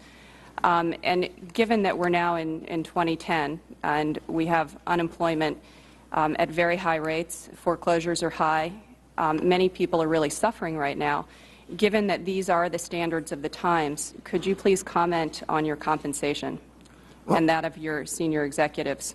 First, first as to the standard, I mean, I'm not, what I meant to convey is, I'm not sure, again, I haven't surveyed what the standards of the time were, but let me say, and people will go back and test this, I'm sure, and look, I know the standards of times were different than what we are now, and so the way I was asked that question, how do you rate yourself in terms of negligence of what you should have done, I'm just saying it would have to be compared to what the standards were. Those standards, when you look back in hindsight, should have been elevated. And by the way, that could also be another source of of incorrectness. Maybe we should have been a part of those who elevated those behaviors. But that's what I meant to convey. I wasn't saying that those were fine. I'm saying when you ask me what the standards were, again, that's how we would measure ourselves in terms of what we were thinking. Now, you asked me a question. Thank you for clarifying that, but the question that I'm asking really relates to where this country is economically, and also just, I noticed that in your 2007 annual report that accountability is listed as one of your firm's core values. Sure. How can you reconcile these things given what's going on in the country economically? And do you feel that your compensation adequately reflects your firm's behaviors, what the standards of the times are? And do you think that you have a compensation structure in place that will hopefully reward people for taking a longer-term view as opposed to maximizing their short-term profitability? Commissioner, the last compensation we did, which was in 2008, and we haven't announced our compensation yet. Our year ends. We announce our results for our year next week. But I think in 2008, which was a cycle which we already went through in the heart of this downturn, we took our firm-wide compensation down, and this includes people whose compensation is hard to take down because they are secretaries and staff. Our overall compensation went down 50%, about 50%, which was in line with which was in line with our performance. The senior-most people in the firm were down 80%, that group, and the named executive officers, myself, the COO, the vice chairman, the CFO, the bonus was down 100%. We took no bonus. And I think, given the circumstances, that was quite appropriate. And so that, as far as our structure, we have always had our work, and if you look at the history of our compensation, the compensation always correlated with the results of the firm, as it did last year, as it did last year, and that's something that emanates. We've been a firm for 141 years, but it's only the last 10 years that we've been a public company. We've been a partnership where clearly everyone in the firm had all their wealth, all their accumulated compensation stayed in the firm virtually until they retired, and everybody got paid in an ownership interest in the firm. And most of our people, all senior people, get the predominant amount of their compensation in shares, and that's been true for years. And we've just even ratcheted that up to the point where our senior committee is only getting shares. It's an interesting point you raise about the change in your structure, because there are some who would say that now, as a public company, that there's more of an incentive to take excessive risk because it is no longer a partnership structure, and thereby the risk is shared by your shareholders, not so much necessarily the partners of the firm. And also just, I believe, if I'm not mistaken, that your compensation was not down as a percentage of your revenues last year. So two-part question. Well, I think the firm's compensation was down in accordance with the revenues. I didn't say in excess of the revenues. I said there's an exceptionally close correlation. And the partnership structure? And the partnership structure, we still have the people in the firm, the partners, get paid. A lot of their compensation is in shares. Most of the senior people, of the compensation of senior people is in shares, and that they have to hold. I am obligated to hold 75% of those until retirement. Actually, post my transaction with Warren Buffett, 90%. So I would say the people of Goldman Sachs have their results correlated with the success of the firm. Thank you for answering my questions. Mr. Thomas has a follow-up on his time, very quickly. Did I understand, in terms of your answer, that you're now providing compensation in part in shares? Well, we always always did provided, as a public company, when we had shares. Prior to having shares, partners only got paid in interest that they had to keep in the firm, except for a a stipend in effect. Okay. Mr. Diamond, in terms of the question that was asked of Mr. Blankfein, could you give us a before and after if there's been a change in the compensation structure?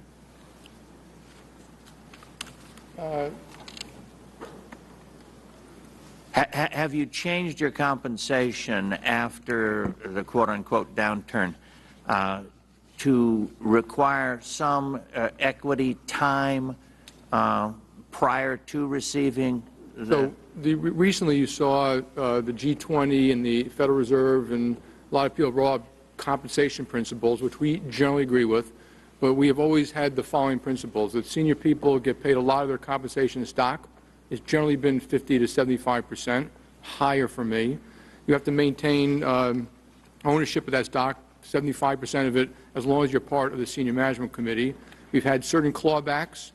It's always been risk adjusted, so we look at the amount of risk you're taking before we actually necessarily pay that compensation. And we don't have things like special change of control, parachutes, special severance packages, things like that. Mr. Mann? We've always paid a large portion of our compensation in equity. We've increased it for the most senior people up to 75%, which they have to hold. The only thing new we've done, sir, is we put a clawback provision in now. So some of the bonus we will have access to up to 3 years. If a trade turns bad into the new year, we'll be able to go in and take that back. That's been the big change. Mr. Moynihan, you've got a new position, but you're not new, so you can tell me about B of A. We've had a tradition of paying in stock. Likewise, like Mr. Mack said, in our firm also for this year, we've instituted clawbacks to better match the duration of the risk. So something somebody does today, we can look at 2 years and actually claw back against their compensation. And both of you said instituted this year. That means that's an ongoing change in your compensation, not just for this year. It's part of our compensation scheme, but paying in stock has been part of our compensation scheme for a long, long time. Thank you. Thank you, Mr. Chairman. Thank you, Mr. Vice Chairman. Now, Senator Graham. Thank you, Mr. Chairman. My questions go to the issue of incentives. Incentives are the things that are intended to shape or direct behavior and performance. We've talked some about the form in which those incentives are taking. I'm interested in what are the underlying goals of those incentives. Mr. Mack, you said that you closely link compensation to performance. What are the primary elements of performance to which the compensation is linked? Well, number one, I think the first criteria we look at is clearly profitability. And then as you go from profitability, you look, if you go into the sales and trading area, which most of these questions are focused on, is how much risk they take to have that profitable performance, how much interface they have with other senior members of a sales and trading operation to make sure communication is what it should be. We also look at the interface that our sales and traders have with our clients, and what kind of interface is that.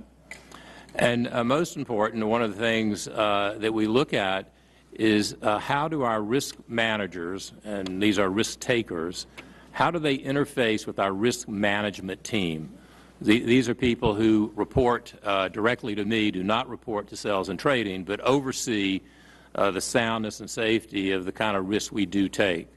And under that, we have put a lot more resources, Commissioner, into that process and put a number of people to work in creating models to make sure we can monitor that risk.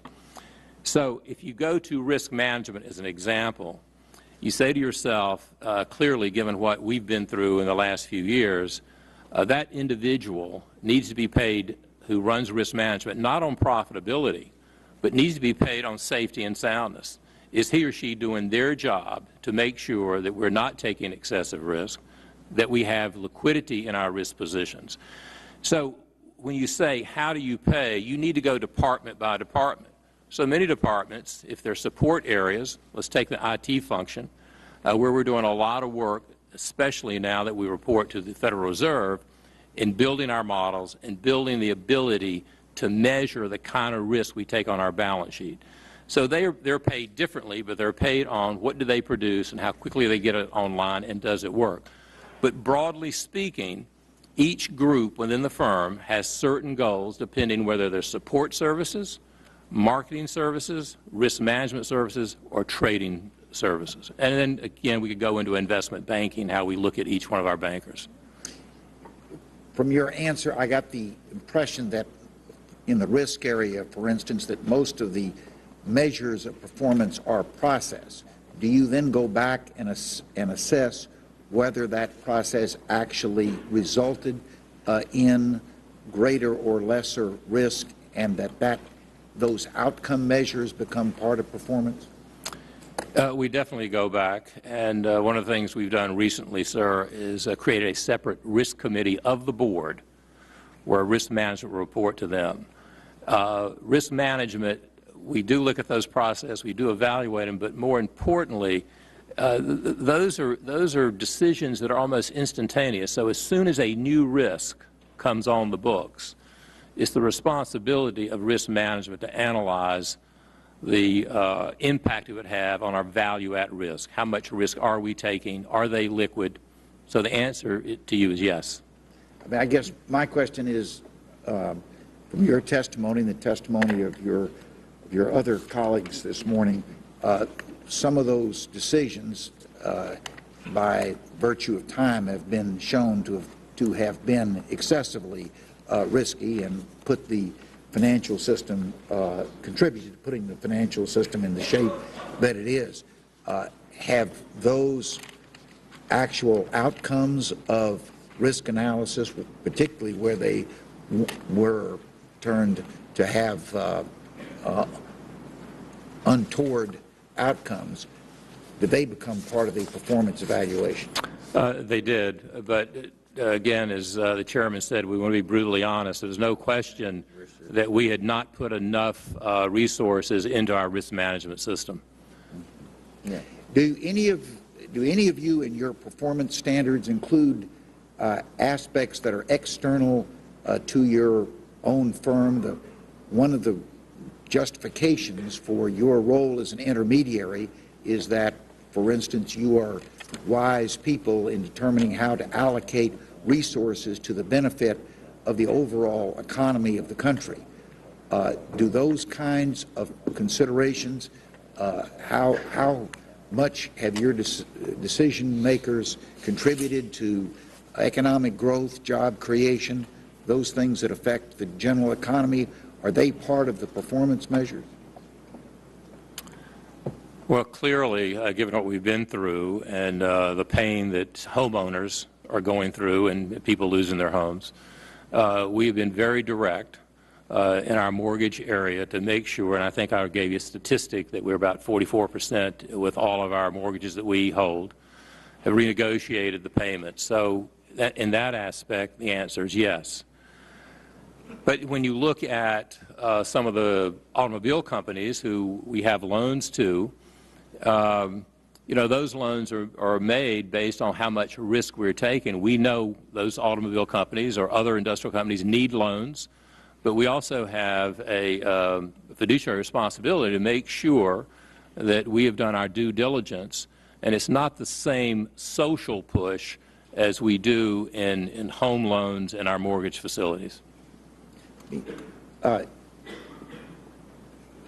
In terms of evaluating, and maybe I'll turn this question to Mr. Moynihan, as among potential sources of investment for growth, how do you then relate those judgments as to the compensation of the executives and other personnel responsible for making those decisions? For instance, there's concern that maybe an excessive amount of capital was placed in the housing market to the detriment of other areas of the economy. Is that a factor that is considered in your performance evaluation? I think a specific factor, I'd say no, no, sir. But in terms of generally how we build our financial plans and how we think about how we grow our business, we make allocations of capital, and then one of the goals of an executive or a person working is to make that financial plan, and that so it indirectly factors in. But specifically, we don't relate someone's individual performance into a broader social question of how to allocate capital in the financial system. How, in retrospect, looking back over the last decade, how effective do you think your performance standards have been and the compensation that they have generated to achieving goals of your institution and the broader economy? I'd say that, like my colleagues, we could do a better job of aligning, really, in some areas, the time frame at which a risk can be taken on by a decision today that could come true or not down the road. We've also do that through the holdbacks of equity and clawbacks that we'd have in other areas, like credit card, where you make underwriting decisions today and they turn out to be true later. But that is one of the changes that we've made in the incentive plans as we for 09 and 10, and it will continue to hold, because I think we learned a lesson over the last several years that the nature of the underwriting, it takes time to figure out whether a decision made today comes true, and that's the clawbacks and stuff we put in. So we're trying to address that, sir. Senator Graham, 1 minute. Yes. 1 minute. Well, one last question to Mr. Blankfein. Your firm, about 10 years ago, changed from being a partnership to a publicly held corporation, and now you've changed again to a bank holding company. How have your approaches to performance evaluation changed, or have they, as you have changed the structure of Goldman Sachs? I think we've, owing to becoming a public company, I think we stayed and tried very hard to keep the partnership ethic. So, for example, there are elements of our compensation scheme that might be a little different. It suits our culture and it suits our history. It might not suit everyone's. So, for example, no one at Goldman Sachs gets paid solely out of his or her own performance. Not traders, not salespeople. Everyone gets paid partly on the basis of the firm as a whole, their business unit, and of course we take account of their own performance. But the object for us is to keep going with that spirit of partnership and cooperation and teamwork, and also, by the way, an incentive for everyone to surveil everyone else around him or her, because we make everybody co-responsible for each other. So that's it. That would be a distinctive element of our structure that wouldn't be. But in terms of metrics and looking at it and scrutiny, it's like we try to keep it. The big change for us is not becoming a partnership; it's becoming a much bigger global company where there are we still call them partners of Goldman Sachs and staff in Beijing and far-flung places, whereas 20 years ago clustered around some American cities and maybe London, maybe Tokyo. Just one last question. Has the percentage of your total revenue which is distributed in compensation to your partners changed as the legal status of Goldman Sachs has changed? In the status situation, in the old regime, everything that was left over belonged to the partners. They were effectively the shareholders. But I'll say, in the 10 years or so as a public company, we have been, we started out and said to the world that we will start looking at the beginning of every year like it would be about 50%, and it's just gone, and it's largely gone lower. Largely gone lower for the good reason that our revenues had often gone higher, and so you didn't need to pay as much. And in the overall effort of what to do, one of the problems that I think we have is what we do a lot for the economy isn't that visible as an investment bank. We help allocate capital, we raise, we put companies together, we launch new businesses by raising capital in the process, but it really doesn't interface a lot. It doesn't interface enough with the people who we would want to understand what our role is in the system. And so recently, we've embarked on a program which we call 10,000 Small Businesses to try to get Goldman Sachs to apply itself to that issue, to deal with something that's on a dimension that's close to what's needed for the current moment. All right, I'd like to move this along. Thank you very much, Senator Graham. And on my time, I'm going to ask one follow-up question to Mr. Mack with respect to the Senator's questions, and that is, just very succinctly, what's the pay structure and amounts for risk managers versus traders? I mean, what's the kind of ratio? Well, I would say that we've been very clear, especially in 2008 when we changed our head risk manager, that happens to be a gentleman who many years ago was a trader, that he can make the same kind of money that our best trader can make. But that has not been historic. Historic, that's correct. So going forward, that is a change. All right. Thank you very much. All right, let's go. Thank you, Mr. Holtz-Eakin. Yeah, I want to pick up on that and ask a question a little more broadly of the whole panel. Each of you in your testimony talked about problems of managing risk and excessive risk. Mr. Blankfein talked about underpricing of risk that led to massive leverage across wide swaths of the economy. Discussion from Mr. Diamond about compensation practices and misjudgments about aggressive underwriting standards. Mr. Mack talked about not having sufficient resources to manage those risks. And so each of the institutions you represent are publicly traded. They have audit committees, they have boards, they have internal auditors. And so my question is, what is it about this traditional structure that failed us? Why is it that the risks that you have identified weren't uncovered in the moment? And what specifically has each of you done, in addition to what you've discussed, to change your risk management practices since the crisis? Why don't we just start, Mr. Blankfein? You know, I think if I had to say one thing in specific, and we focus a lot of efforts and always have on risk management, and our senior risk managers rise to the highest level, including our named executive. One of our named executive officers is our risk manager, so at the highest level of the firm. I'd say the one thing that we constantly learn from every crisis, 98, tech, this one, of course, which is a different level, is the need for more stress tests. Very often in our business, we go through the analytical process of what could go wrong versus what is the probability of that going wrong, and therefore tend to discount the consequences too much. What a stress test does, it says, don't tell me that this is unlikely. What if it did happen? But it's not going to happen. What if it did? What I learned after so many years in the markets is, given enough time, not everything can happen, but everything will happen, and therefore implementation of more stress tests.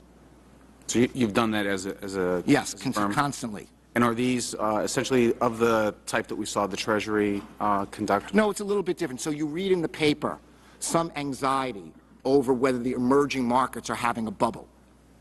So we look at that. We may read in the paper, we may feel it swelling up, we may see it in the pricing of some assets, and it's far on the horizon because actually we're quite positive in our research about emerging. But we said, okay, what if? What are the knock-on effects? What are our exposures to those places? What are our exposures to those places that have exposures to those places? And we go through a process of going around and assembling, okay, assume this happens. And we constantly, through our risk committee, are doing those kinds of things, which both help us to avoid problems, but also tells us what to do if something happened. It won't be the first time we've considered it. And the stress test process would be audited in the usual fashion, disclosed? Well, a lot of this has to do with our own internal risk committee functions. We obviously describe our risk committee, but this is an ongoing organic process. Right. Okay. Mr. Diamond? I would say if you do everything right in business, you are going to make mistakes, and you really have to look at the continuum of how many, how big. Even if you do it right, you'll make some. Hopefully, they'll be smaller and won't be threatening to your institution or anybody else. And the process is very rigorous. You know, if you look at, we have risk, you have a separate pricing group, it's internal audit, external audit, and it's reviewed by the OCC and the Fed. I think when you have a chance to look at those things, you'll be pretty impressed with the diligence behind some of that process. As a company, we always did some stress testing because history tells you that things go bad in the markets, and you have to be prepared. That should never be a surprise, and you don't know exactly what's going to go bad or exactly what direction it's going to come from. When you look at a business, and it partially answers the question that the Senator was asking too, we look at a whole balanced scorecard. So it's not, you know, if you are not financially successful, you fail. So it is obviously a sine qua non of doing business, but it is not the most important thing. So if you were running a business for us, we say, are you building a great company for the future? Will you be proud of it? Is it sustainable? Are you building better systems, better processes, better people, better training? So we look at the whole thing. It is never driven by one metric, and I think you can get make mistakes doing that. And looking back at some of the mistakes, I also think as a business, you have to look at what you did right, what you did wrong, and if you're not continually analyzing and improving it, you will not get better. So I've already mentioned the biggest mistakes we made in mortgage underwriting. Somehow we just missed, that home prices don't go up forever, and that it's not sufficient to have stated income in home prices. If you've been doing, you had been doing stress tests prior to the crisis. Yep. Did you do a stress test that showed housing prices falling? No, I would say that was probably one of the big misses. We stressed almost everything else, but we didn't say home prices going down 40%, and that's now part of the stress test. Okay. Thank you. Mr. Mack, you've answered about beefing up the resources of risk management, but if there are other things you'd like to know, let me just add how the traditional system failed. Well, just to add a couple things. Our head risk manager sits right by the CEO, our new CEO, James Gorman, on the floor. So there's a real link with risk management and the most senior person in the firm. The other thing I just want to comment on, and this goes to Commissioner Murin's question earlier to Mr. Blankfein. I think with the Federal Reserve now as our lead regulator, the amount of focus and scrutiny that we get on risk, not just outright risk, but the systems around risk, models, how we test the models, even to the point if we want to make an acquisition or make a major move, they're involved and ask certain questions that is very new in my 40 years with this new regulator. So I would say that I'd give high marks to our regulator and how, I don't want to use the word intrusive, how diligent they are in our risk and how we manage risk. Thank you. Mr. Moynihan? I think, much like my colleagues, we have an independent risk management function and have had. And if you ask what we thought we missed, I think it'd be similar to what Mr. Diamond said, which is, if you think about it as we support the broad economy and what we do, so we have, yes, we have investment banking and a larger one now, but the mistakes we made, the most losses we've taken have actually been in credit cards and mortgages, and that was just where we kept originating prime assets too deep into the economy, and we didn't do the kind of testing you actually do in a trading book, saying, what if housing goes down 40%, and test what your thought would be, irrespective of the probability, just how you protect your firm. And I think that's probably the best lesson we've learned out of this crisis, and we'll apply it. When you actually look on some of the commercial lending side, we had felt that in the 89, 91, and so therefore we had a practice of that. On the consumer side, we didn't have those kinds of practices, and I'd say above all, that's what we've actually implemented, and we'll continue to make sure we are diligent about.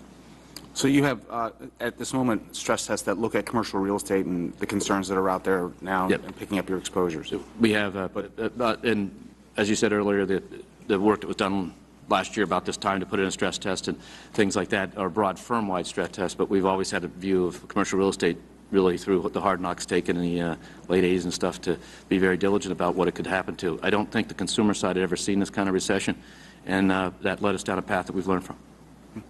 A lot of this revolves around housing, and I want to pick up on something in your testimony, Mr. Blankfein, where you said, if I have this right, that almost all of the losses that financial institutions sustained over the course of the crisis thus far have revolved around bad lending practices, particularly in real estate. Can you tell us exactly what those bad lending practices are? Off the top of your head, what are the list of things that were bad? Need your mic. In the consumer area, business is clearly all that's been written about origination, and Jamie referred to stated income without tests, and I'm sure he can pick up that cudgel and talk about on the consumer side. On the more corporate side, I would say it had to do with leverage, and it had to do with terms, covenants, conditions. The markets got more competitive. There was a sense that the world had a lot of liquidity, and so the commodity of money got less scarce and people paid less attention to it. And as a consequence, people were lending to support transactions, which is a business that we're very familiar with, that had more multiples of debt for the equity, and the conditions that applied, the covenants, the maintenance, the things that allowed a lender to intervene in the company became more and more lax. And so you could intervene less. So that lack of rigor on the transactional side, I think, had its counterpart in the consumer side and on the commercial lending side, which others here are more familiar with. Were you aware of this at the time? Did you see the standards going down? And if so, how did you highlight this in your risk management? In all honesty, we did know you cannot miss the fact that the covenants are getting a little lighter and that the leverage is getting bigger. With the benefit of hindsight, I wish I weren't in the position of having to explain it. But at the time, I know we all rationalized the way a lot of other people had rationalized, gosh, the world is getting wealthier, technology has done things are more efficient, there's no inflation, things belong low, these businesses are going to do well. And I think we talked, much as a lot of the world did, talked yourself into a place of complacency, which we should not have gotten ourselves into, and which, of course, after these events, will not happen again in my lifetime, as far as I'm concerned. Mr. Chairman, I'd like to extend an additional 3 minutes to the Commissioner for his questioning, if he's interested. Thank you. If I could, I wanted to follow up with another piece of your testimony where you said something to the effect that, essentially too many institutions outsource their risk management to the credit rating agencies, and ask you specifically, did Goldman Sachs do that? Did it test the rating agencies' ratings? Did you look at products that were rated highly and do internal scrubs? And what was your experience in that area? You've highlighted in your testimony. I'd like to know how Goldman looked at that. I think we did some I could think, I'd like to talk at the places where we were scrupulous and scrubbed ourselves, but, I'm asking about the others. I think there were instances where we also deferred, not necessarily you're the only judgment. It was our judgment. You can't, just the same way you'd say you can't blame a regulator, and we wouldn't. We can't really blame a regulator for a credit agency for a decision that's our decision to bear the consequences of. But I would say I would be more complacent when I saw something had AAA than if it had a AA or a AA than it had a single A. So to that extent, I also must have been deferring to a rating agency. And with the close of my time, I'd like to just ask Mr. Diamond to go back to the mortgage underwriting and your observations on how so many bad mortgages could be written in the United States, right, and the decline in lending standards. Right. So it's really not a mystery, and it's kind of surprising. High LTV, a long time ago, you did 80% loan-to-value loans with proper appraisals that went to 85%, 90, 95, 100, even higher than that. Second is, in the old days, you have to verify your income, show a tax return or a pay stub, and make sure the income was there. And there was more and more reliance on FICO scores and people saying, I earned this. The third is that it went lower and lower in credit. So call it subprime, Alt-A, but basically, as these things are taking place, more in credit. And you never saw losses in these new products because home prices are going up, people are making money, and in addition to this, I think it's also true there were some bad products and some bad actors and excess speculation. Can you talk specifically about the bad products and bad actors? Well, I think as it turned out, option arms were not a great product. I think certain subprime Alt-A products weren't great products. I think there were some unscrupulous mortgage salesmen, mortgage brokers, and some people missold, and there was a lot of speculation. Far too many people buying second and third homes using these things as opposed to the place they're going to live. Thank you, Mr. Perrin. I yield back my time. Just a quick follow-up on my time, and that is that I mentioned earlier in September of 2004, the FBI made a clear warning about the level of fraud in the marketplace. And Mr. Diamond, you indicated in your written testimony, I think again today, that you excised most, I thought it was all, but I heard today most mortgage brokers from broker-originated lending from your practice. And you were seeing default rates of 2 to 3 times. Just very quickly, and it's a yes or no really for the balance, did any of you excise broker-originated mortgages from what you were securitizing, packaging, and selling to the market? No, we were securitizing broker-originated mortgages. No. No, not that I'm aware of. Did you not have the data? We were late in that process of securitizing product, and the only way we did sampling and testing, but we did not exercise anyone who, after the fact has come out, were giving us faulty data. We did have the right, Mr. Chairman, when we found faulty data or faulty mortgages, to put them back to the originator, and we did that. All right, but okay, I'll leave it there. Thank you. Let's now move on. Thank you very much, gentlemen. Let's move on to Mr. Giorgio. Yeah. Gentlemen, I'm a strong believer in the strength of the market system. And although regulation of the financial services industry is proper and necessary, despite their best efforts, government regulators often lack the resources and expertise to monitor adequately activities that create undue systemic risk. So it is important for us to focus on creating market mechanisms that reduce the likelihood that risk-taking practices will get out of hand and threaten the stability of the entire financial system. Expert commentators have suggested that the crippling financial crisis was at least partially caused by inadequate accountability of those responsible for the creation of financial instruments for the consequences of their action, because they lacked, quote, skin in the game.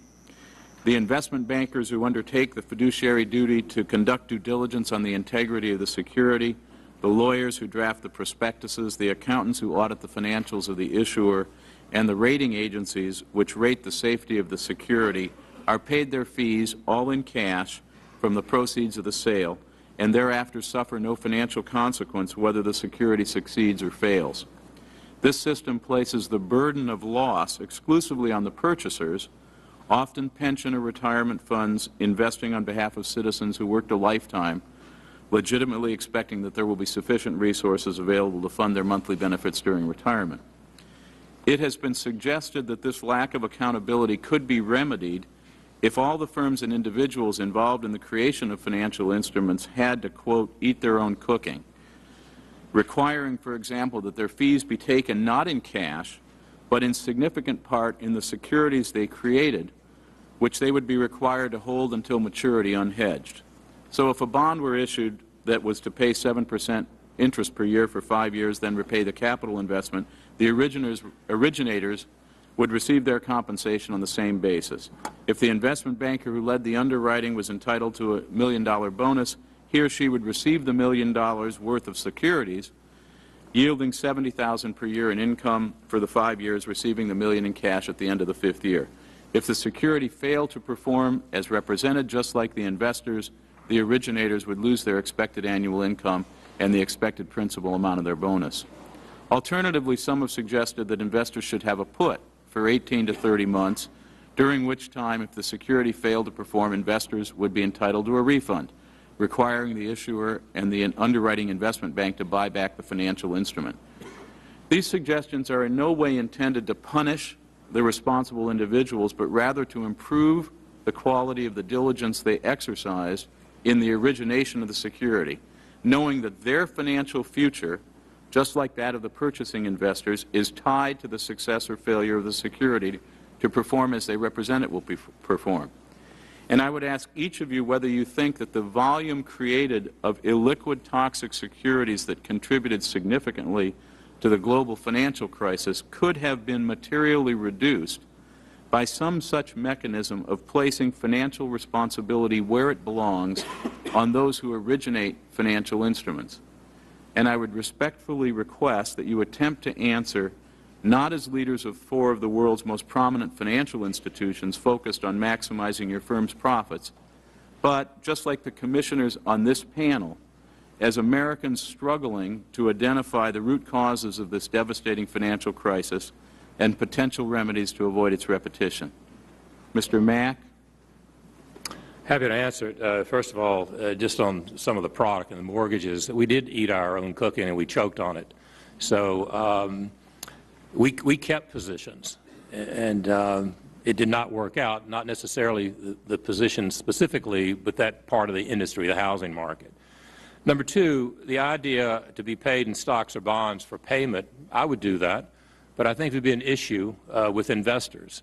Today, if we get that kind of payment, or in the past when we've gotten payment, especially with startup companies, we've been criticized for holding back stock. It should be all distributed, especially if it's a successful transaction. But as an industry point of view, you know, if I'm paid in stock or I'm paid in bonds, that would not be an issue. I like that idea, but I think it would create some issues with investors. As far as your idea... I'm not sure I understand that point. Maybe you could elaborate. Well, let's say we have the next Apple computer company, wherever it may be. We do the underwriting. Instead of getting paid in cash, we get a certain amount of stock. The stock was hugely successful. It went up dramatically. I think people would want to make sure they have access to invest in stocks like that or bonds that also do well. The SEC in the past has been pretty clear that when we distribute securities, and especially when they go up, we do not hold any securities back. They're all distributed to investors. So I think there could be a debate about should we be paid in equity or should we be paid in fixed income instruments. Right, but you're customarily paid as a percentage of the issue when you engage in an underwriting, and so why couldn't that percentage of the issue simply be in significant part in the securities themselves, which would permit you to benefit substantially were it to rise, but would also permit you to lose substantially if it went down, just like the investors do? Well, again, I would welcome that. I think you would have to give us some leeway because markets are volatile. If markets are to go down, some way of hedging that. Other than that, I wouldn't mind being paid in equity or in fixed income. Well, but the problem is that the hedge itself undermines the whole notion of the concept, which is to place responsibility on you, the underwriting, the originator, the party that has the greatest access to the information for the success or failure, ultimately, of the security, just like the investor. But if you are a very large underwriter of either new issues or fixed income, and we've just gone through a week of record issuance in the corporate bond market, you very quickly would fill up our balance sheets, and you would have us in a situation that would have to curtail our business. So there has to be some way to adjust it. Now, it could be a shorter period of holding the securities. That may work. Yeah. But again, I'm not opposed to it. Or it might require more capital raising on your part to expand your business. Possibly, but we've raised a lot of capital and have very high Tier 1 ratios. It could. Right. The other part about a put back to us, you mentioned if the security does not perform. Again, there is a short period of time. Oftentimes, if there is information that comes out right after a new issue has been priced, there are times that new information comes back and there is a put back. But to extend that over a long period of time is putting all of the risk on the underwriters. And some of you broadly, not the panel here, may think that's the right way to do it, but that would curtail our business dramatically and I think hurt the capital markets in the United States and also on a global basis. Mr. Blankfein, could you comment on any mechanism Sure. to put on the originators some responsibility for the Look, I think it would be hard to organize. I mean, we don't directionally trying to put some of the more onus on the issuers, on the originators, is probably a good idea. Some of these elements, you can go back and forth on. I think the way the origination process and syndication process is designed, we're not supposed to be in conflict. We're not supposed to have a stake in it. In other words, if we were going to originate a security and we were going to end up with some of it, we would have an incentive to have that security sold at a lower price than the higher price. And a lot of the securities laws are designed to make us not have a conflict with the client that's originating. But that's neither here nor there. If the overall theme is, should there be some skin in the game, that could be a theme worth pursuing. The issues that John Mack brought up are all considerations that would have to take account of. Clogging up balance sheets, having a conflict with your clients, because now all of a sudden you're not just someone trying to find the right price between a seller of a security, the person who needs the capital, and the investing public. You're now a member of the investing public, and so those things would have to be sorted through. The other point that he made earlier, how effective is that in terms of influencing behavior? In this process, most of the problem wasn't, in my opinion, the cynicism of companies which held these positions even though they knew they were toxic, and motivation. They didn't know they were toxic. Why else would some of these balance sheets of some of these companies have many tens of billions of dollars of these securities? It was a failure of risk management, I think, more than a failure of incentives. That's just my, for Right. most of But these wouldn't, things. but wouldn't Mr. the, Giorgio, you have 20 seconds. Very but good. wouldn't the underwriter, wouldn't the entities, the originating entities, be in a better position to know whether these securities had the possibility of becoming toxic? For example, if you, I mean, as you evaluated some of the CDOs that you created, wouldn't you be in a better position to know whether they were likely to fail? Again, if you should be in terms of your knowledge, you should be in a good place both places. In terms of incentive, I can't think of a bigger incentive than having $50 billion of the stuff accumulating on your balance sheet. Right. And they had that incentive, and it didn't work. Okay. I think it was a failure of competence more than incentives. Let me just ask one question. Some of you talked about clawback provisions. Have any of you actually utilized your clawback provisions? And I wondered whether each of you, since I don't have time to hear your answers, I wonder whether each of you would undertake to advise us in writing of whether you've actually applied the clawbacks to people within your firms without naming the particular person, but how much money you clawed back from them, what percentage of their compensation it was. And if you could provide that in writing, we'd appreciate it very much. Terrific. We're going to now take literally a 5-minute break, if that would be desirable. But let's make it 5 minutes and get on back and get on with our business. Notwithstanding any commercials you may have seen on TV, it has nothing.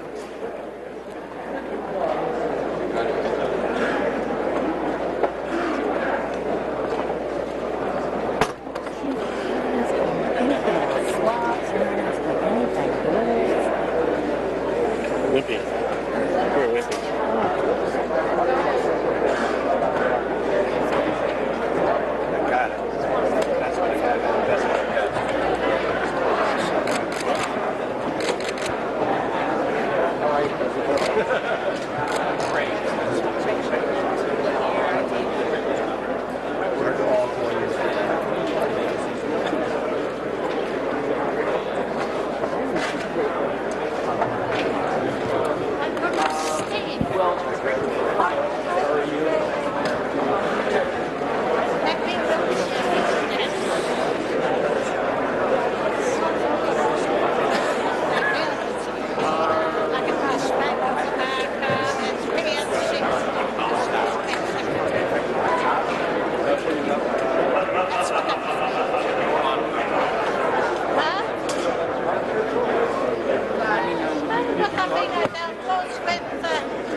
Beneva, where's Reggie?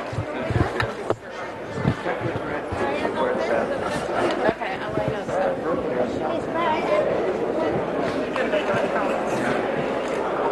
3 days? You got nothing to do?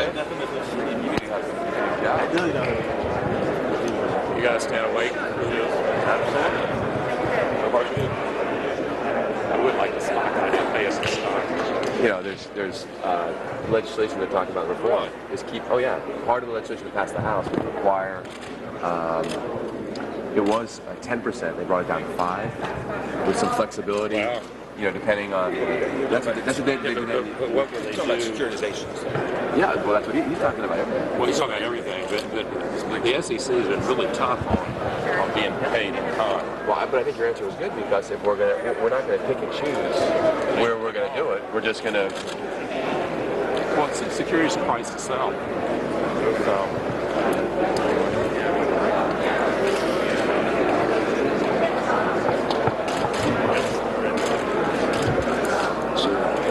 Do you feel as if you're in court here today? Now, listen, they have a job to do. I think it's important. I think in many ways, you know, we all have other things to do, but this is really important to be able to participate and give our views. I think we're very lucky to have the chance. There are changes that need to be made, and I think it needs to be talked about. So I don't feel like I'm in court. And do you feel any pressure of public anger at Wall Street? Oh, I think, listen, as long as you have unemployment in the 10% range where it is, and people lost their homes, without question, I feel that. Sure. What do you think about this bank tax idea? You know, I haven't reviewed it yet. I just read about it the last couple of days, not looked at it. I've been preparing for this, so I'm not ready to make a comment on it. Do you think that Wall Street is tone deaf in preparing so much more bonuses now this week to these problems you mentioned? Listen, I think clearly Wall Street has to be much more attuned to what's going on in the economy, especially in the U.S. economy. And I think progress has been made. I mean, one of the reasons that I said to the board I did not want a bonus is because I am attuned to it, and I think other firms are too. We put in a lot of things in place to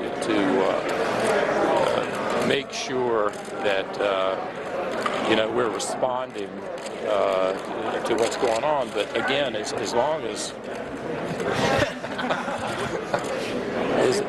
as there's high unemployment and people are losing their homes, it's going to take time. We got to fix that. So what are the American people supposed to think when they read about the big bonuses going to, executives at the banks?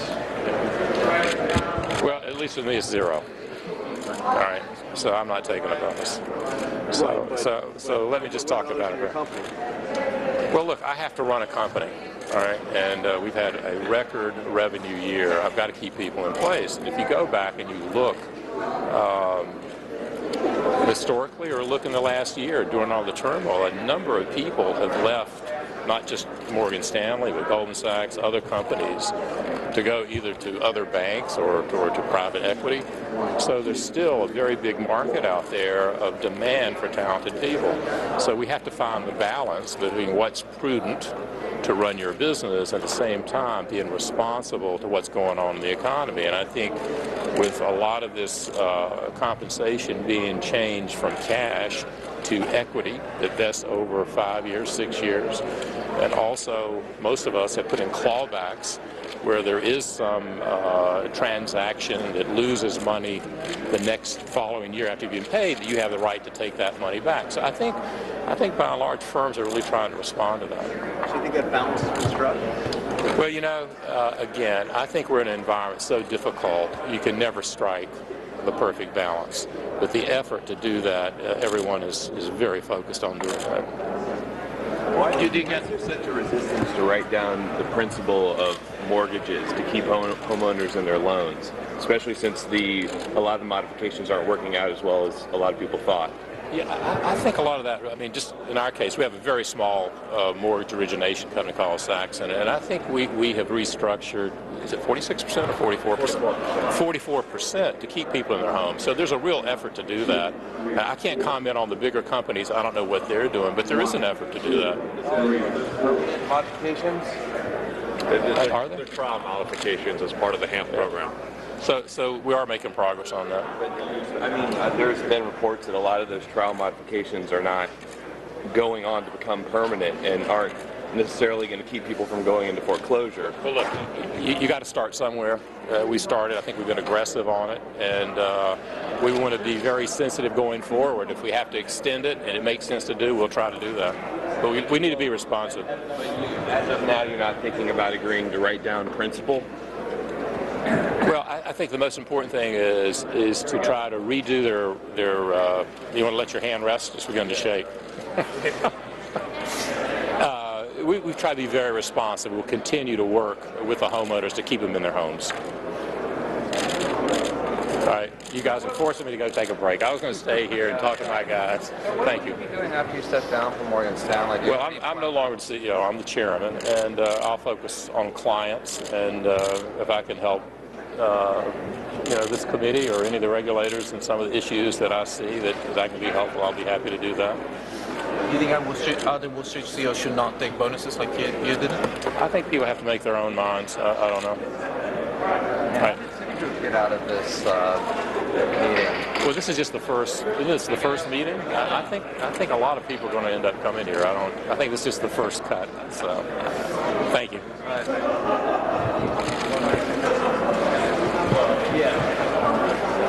No, I guess it. But well,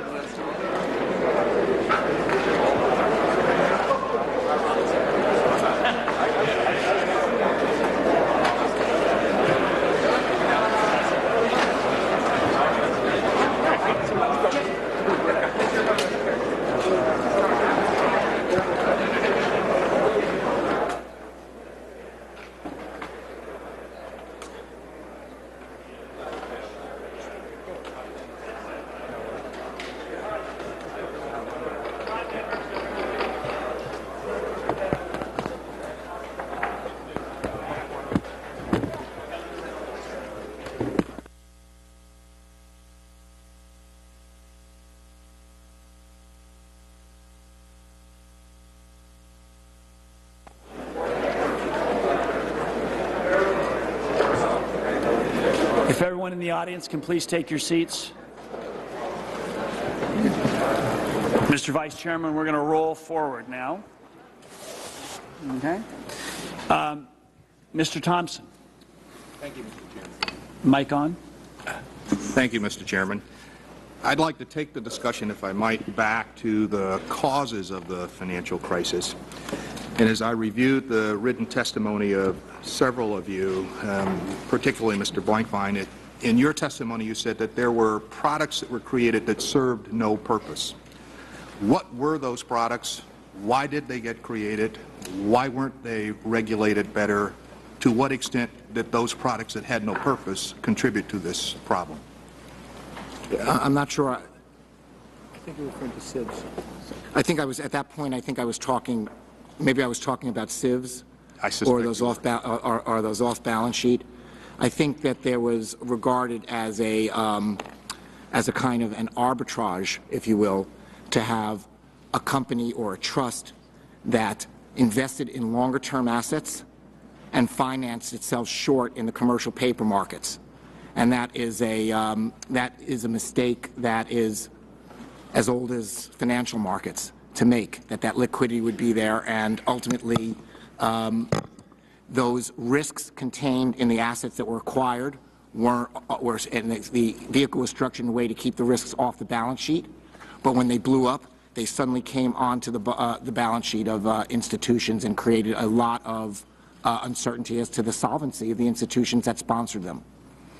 So we saw a collapse a few years ago of an organization that took down an awful lot of people and collapsed two companies, Enron and Anderson, where underneath that were a set of instruments that were off-balance sheet financed items. Yes.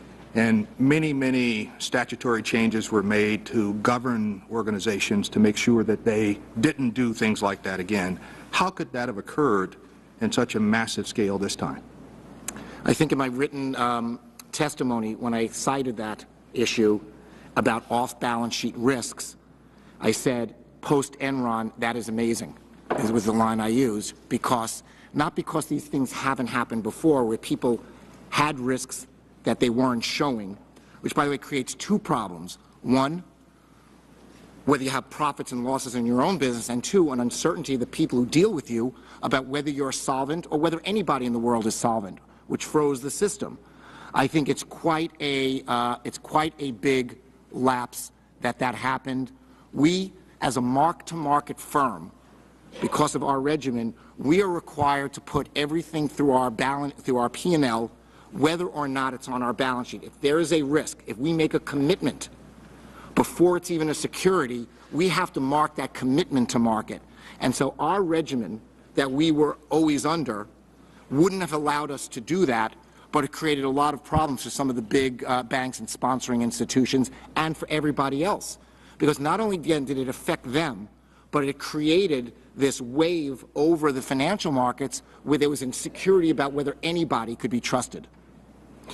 While it certainly would suggest that risk management might have lapsed, it also might suggest that corporate governance lapsed just a bit in terms of the interactions between the audit committee and the board and the veracity, if you will, of the work that was being done to determine exactly what the quality of the book was.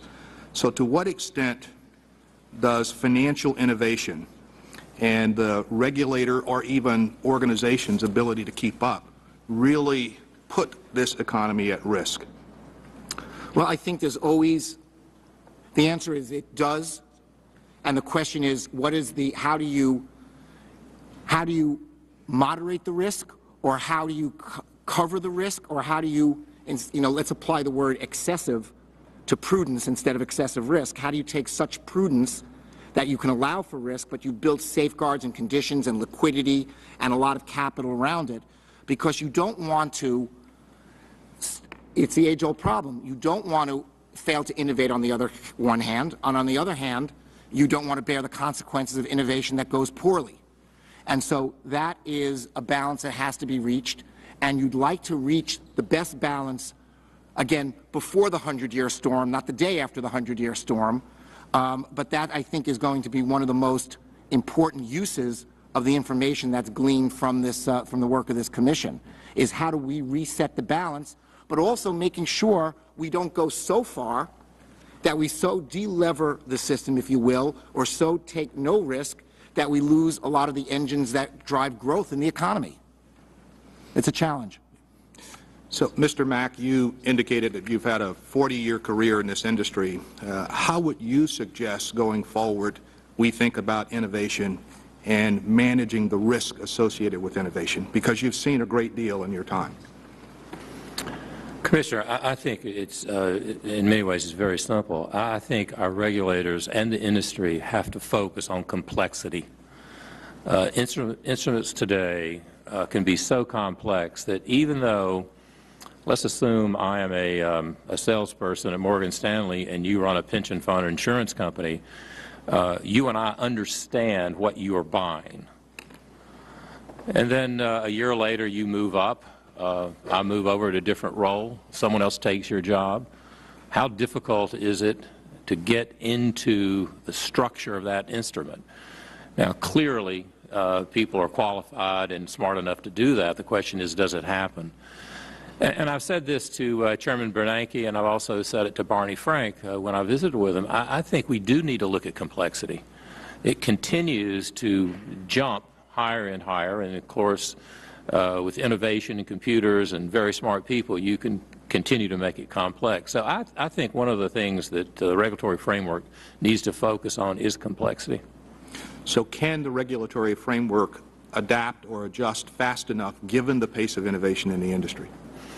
Well, I think, again, I've said it and my colleagues on this panel have said it, we do need a regulator who has more resources and more a bigger budget to focus on that and attract people into that arena to focus on it. But yes, they can do that, but it needs, again, we have many different regulators. I would like to see some consolidation. I would like to see a kind of a head regulator, not just here in the U.S., but tied to other regulators across the world in a global economy. And I think if you had the super regulator, and again, it's a new experience for Morgan Stanley to be reporting to the Fed, but I got to tell you, the amount of questions that we're asked, and Mr. Blankfein said earlier that every day people from the Fed are in his building, the same at Morgan Stanley. I find that very helpful. It's a great check and balance. And certain things that we think we can do, they say, if you do that, let us tell you how we're going to look at it. Now rethink it. Well, there's the old adage that if it sounds like too good of an idea, maybe it is. And perhaps some of this oversight is management's responsibility, not necessarily that of the regulator. So, Mr. Diamond, to what extent would you put the onus on you and your management team, not defer that necessarily to the regulator? Well, I think I started my opening statements by saying that I blame the management teams 100% and no one else. So that does not mean we shouldn't look at what gaps there in regulatory systems. So if I was the regulator, I would say there should be no gaps in the system. There should be more authority to deal with certain types of more complex situations. New products should always be reviewed and aged. But I don't think it's unique to financial services. New products have problems. And, give it a little bit of time before people leverage up on it. And so I think that it's really the responsibility of committees. And I think most of these things can actually be fixed pretty quickly in a thoughtful way, as you go through your work and you see where, all the flaws were. One of the surprising things about all these things, a lot of the things we all talked about, mortgages, SIVs, derivatives, they were all known. They were not a secret out there. No one put it all together. There was no systemic regulator trying to look around the corner and say, well, if a money market fund has a problem, that's going to cause a problem for X. It's not a mystery. It's not a surprise that we know we have crises every 5 or 10 years. Mm-hmm. My daughter called me from school one day and said, Dad, what's a financial crisis? And without trying to be funny, I said, it's the type of thing that happens every 5 to 7 years. And she said, why is everyone so surprised? So we shouldn't be surprised. But we have to do a better job looking forward, no regulatory gaps, better disciplines in some of the companies, eliminate some of the off-balance sheet stuff that helped facilitate some of the problems. One more. On a longer-term basis, some say that our country has had more of its human capital diverted to financial engineering as opposed to mechanical engineering or electrical engineering or engineering of real products that over time really make the economy competitive. To what extent that has the compensation structure of the industry attracted away the true raw human capital and made this economy weaker from its perspective of delivering real products and services into the marketplace? That's me? Yeah. You know, I think probably a lot of talent has gone to financial services. I think you really got to ask almost macroeconomics how talent moves and why it moves. I don't know. I know a lot of talented people who, my brother has a PhD in physics, and he would never even pretend to want to get involved in something so mundane as trading. So, you know, different strokes for different folks, but I think you probably will see a change over time. The talent will go into a whole bunch of other fields, and you have seen it. You've seen it with the Googles and technology so I think that'll continue. The trend will probably reverse at one point. Okay, thank you. Great, thank you. Mr. Thomas. Could I ask a quick yes? follow-up question? In terms of the complexity, there's more and more drive with documents that the public deals with in terms of trying to put them in plain English to a certain extent so that you can understand them. I know sometimes it's difficult to put it in simple terms, but don't all of them focus on who gets what, when, and how?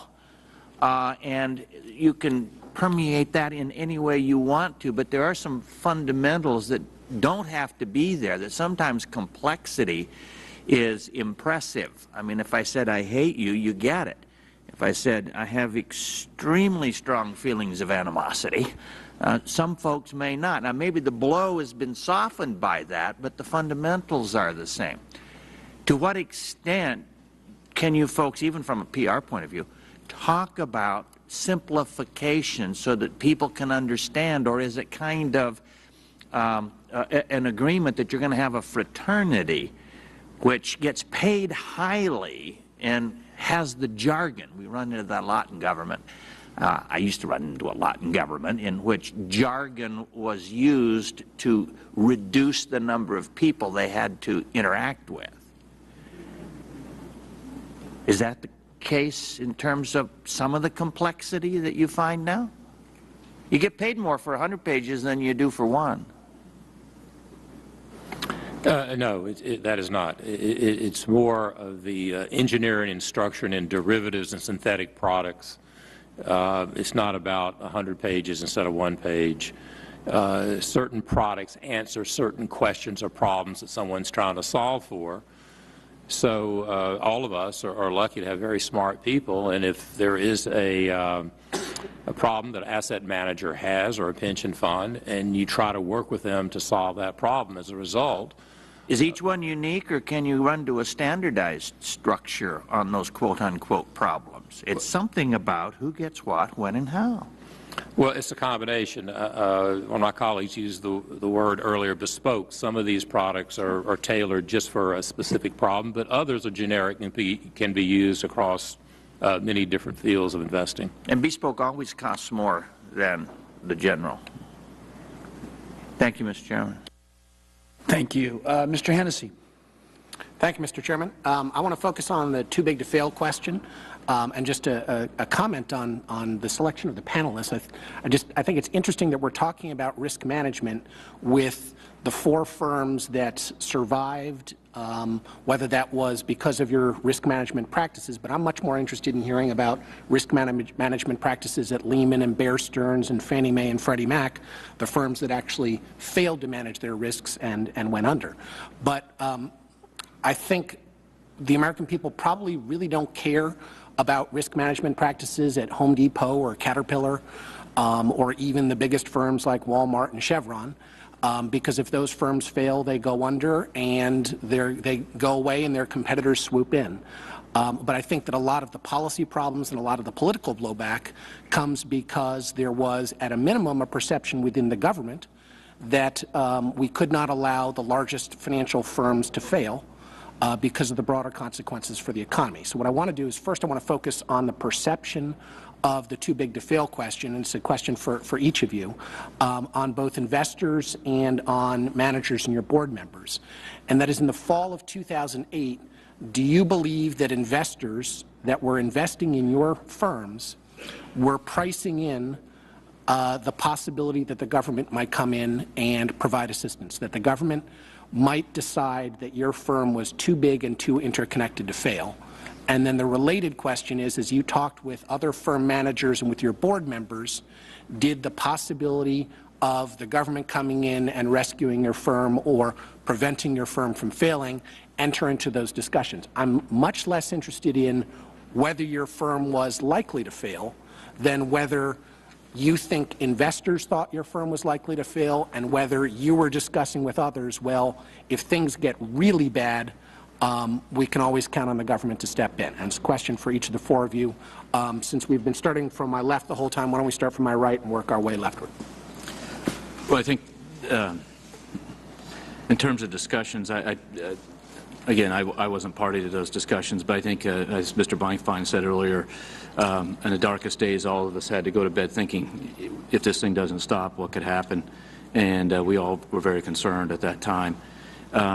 In terms of your view of what investors thought about our companies, I think if you look at spreads in our debt and from, say, August of 2008 and into the first quarter of 2009, you'll see that they widened out dramatically, and therefore the investors would take a position that they were requiring a substantially different yield, multiples of the yield that they required prior to the time the crisis really hit in earnest. And if you look at preferred stocks and other things, you'd see the same. The yields reached, in some cases, I know, at least as high as 30%. So I think the investors actually are pricing in a deep discount. What they individually did, you'd have to ask. You could get panels of investors to say, but during those tough times, I don't think any of us in the industry didn't think about the ramifications of what could happen if the liquidity and stuff was not at least just restored in the system in some regard.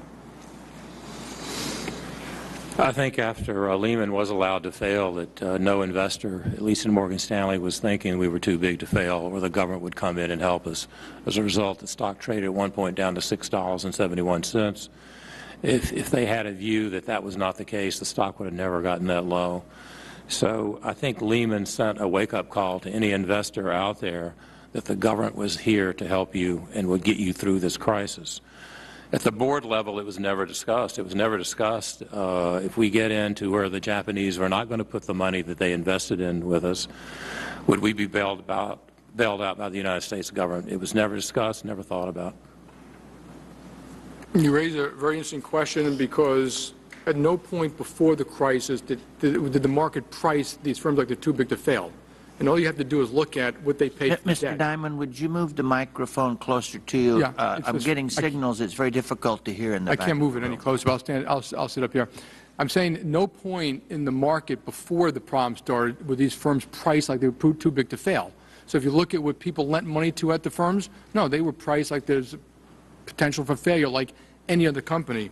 Even after things started failing, and the government, remember, they did allow firms to fail, like Lehman, but there was IndyMac, WAMU, virtual failures in Wachovia, Bear Stearns. Even after they let things fail, that was true, and even after the government did the stress test and said they don't want these things to fail, the market still priced them, their stock price and their debt, like they could fail.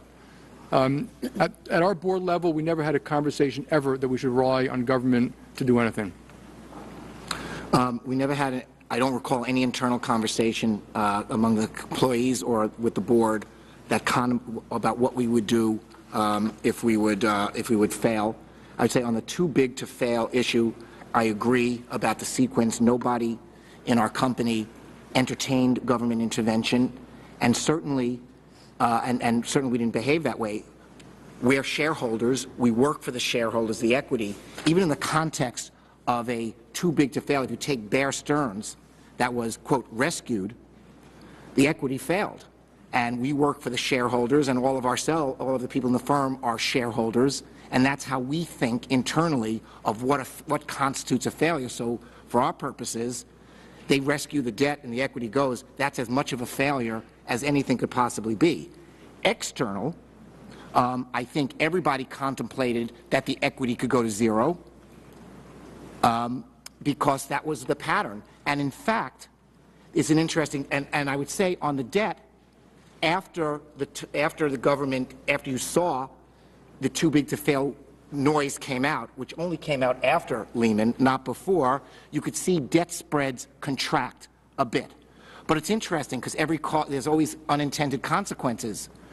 Our shares didn't go down to the lows until, for us, after Buffett, after we did our capital raise the week after we became a bank holding company at 123.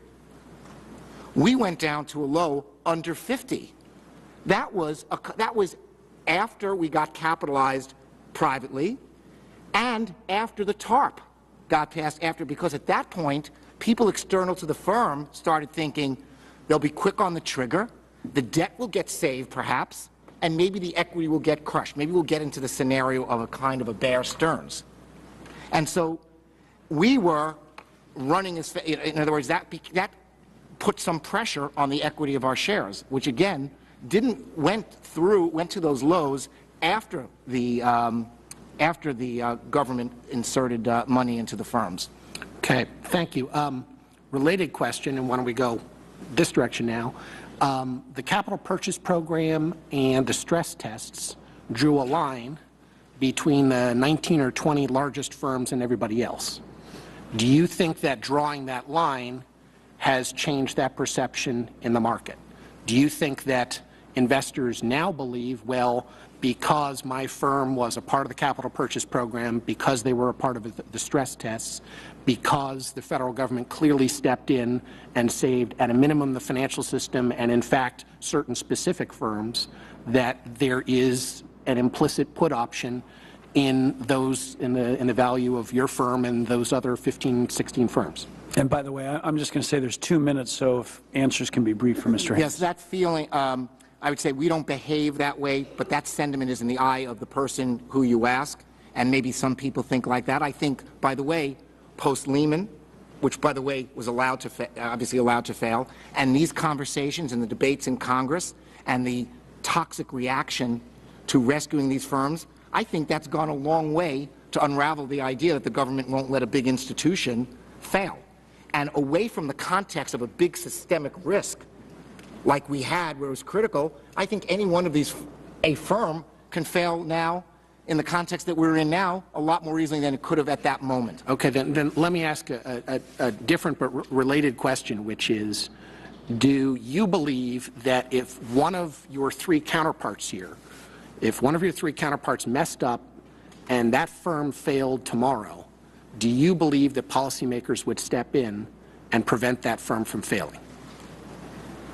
I think tomorrow, in the context of this environment, at some level, the government would intervene. I don't think the equity holders, the shareholders or the employees who own shares would find any relief from that.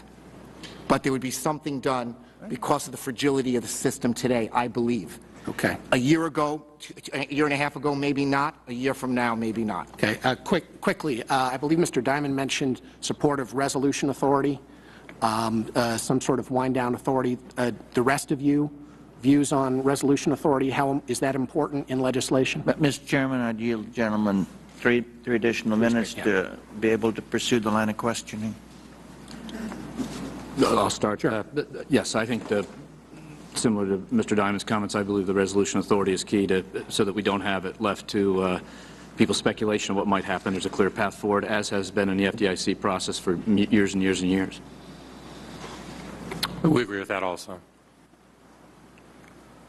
We don't want to. We would like not to have the too big to fail context prevail. Okay, but on the specific question of should legislation incorporate some form of resolution authority? Yes, I'm sorry, yes. Okay.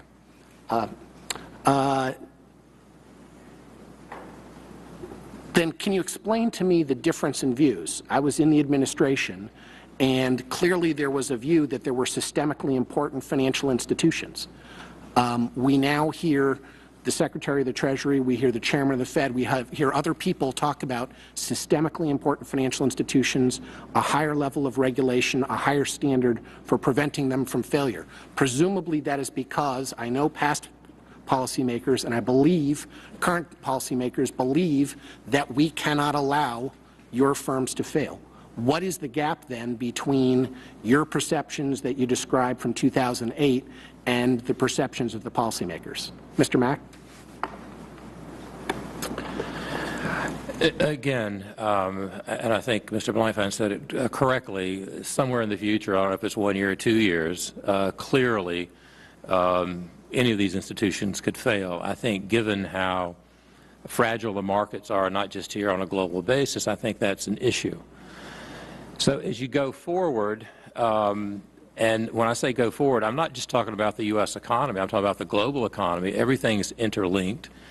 And some of the problems, you know, if it could be just isolated to the U.S., you could probably get there faster in pulling away this idea of a safety net.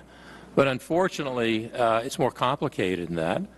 And I think that regulators or leaders either in the Fed or the Treasury have more insight to what the global problems are and the risks on a global basis. And as they work through it, and there are a number of meetings going on now, as you know, trying to figure out what is the right template to have, I think down the road that this safety net that many believe, and I believe at least in this particular time frame, is in place, I think that will evaporate and will not be needed. But there's a tremendous amount of work that needs to be done. What we all have learned, and not just through the crisis, these markets are connected around the world. And some event in one part of the world can have huge impact on here in America, or what we do here impact somewhere else.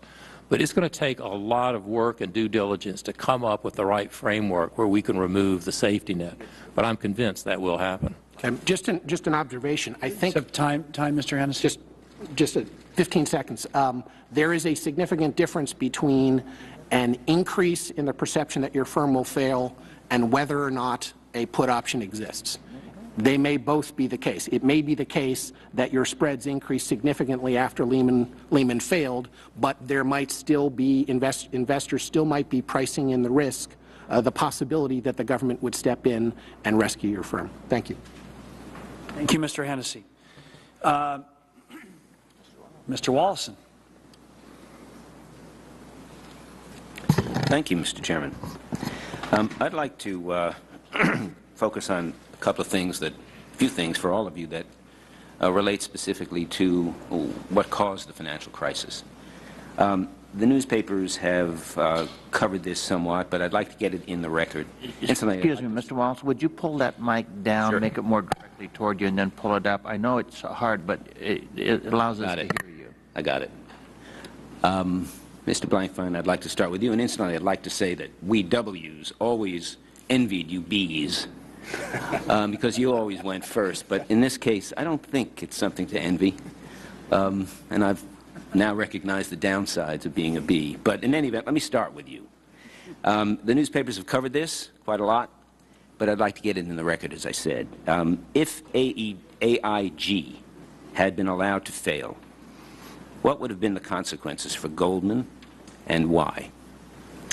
You know, this is an issue that we hear, obviously we hear a lot about. So much about it, by the way, that we put an explanation on our website where it sat for a couple of months as to what happened. But we had transactions outstanding with AIG. Because of the protocols of our risk management, we had margin arrangements with them. Well, these are credit default swaps you're talking about. Credit default swaps. The positions over time eroded with the result that they owed us a lot of money. They owed us and paid, literally gave us the cash in our possession with respect to the mark-to-market loss. I'm sorry. Well, go ahead. Finish. But With respect to the difference, we held the cash.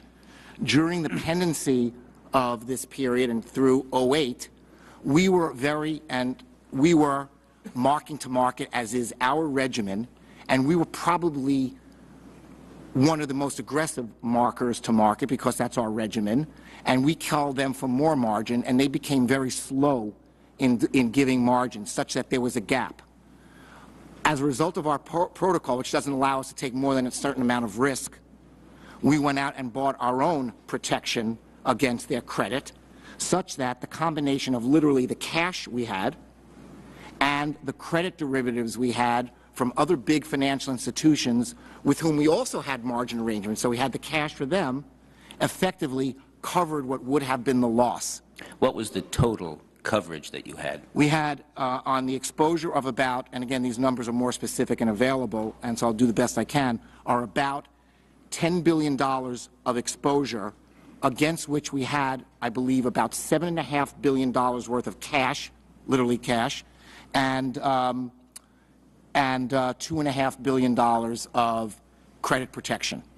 Now, maybe that cash is marketable securities, but they'd have been agency or government securities, cash-like. What were these credit default swaps covering or insuring you against? What was against the nature a default of the by the event of default by AIG, to my best. Not the ones you bought, but the ones that AIG was originally covering. What kinds of assets were they? Were they what people call toxic assets? Were they CDOs? Were they mortgage-backed securities? They were, and again, I think they were a lot of assets.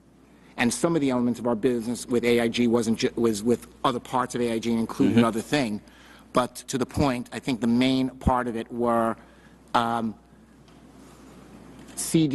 CDO-like pools of securities. Okay, so you were holding such as investments. These were not in your trade. Well, actually, we had, and again, I don't want to get too far over my skis on the technicality of a bunch of these things. But you'll answer these in writing. Yes. Afterwards. Yes. I assume. But what they were, as I believe we had given protection to another counterparty and acquired that protection from AIG. So in effect, we had no real kind of equity risk, but we did have a credit risk to AIG because we were required to perform on one side. Sure. And we needed them to perform on the other. So you hedged yourself with AIG in effect. Correct. Is that what you're saying? Correct. Okay.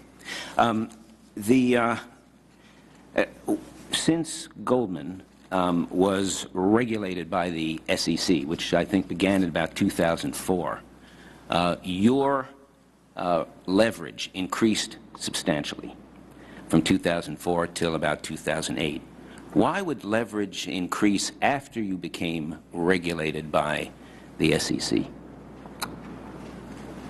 You know, I don't have, the way we did leverage, the way we looked at leverage, under our regulatory regime, there was a notion of adjusted leverage, which didn't rate every asset the same way. So, for example, right now we sit here with a balance sheet of about $880 billion, but about $170 billion of that is cash, but it's on our balance sheet.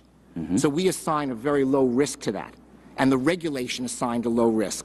So we had notions of, our metric was an adjusted test.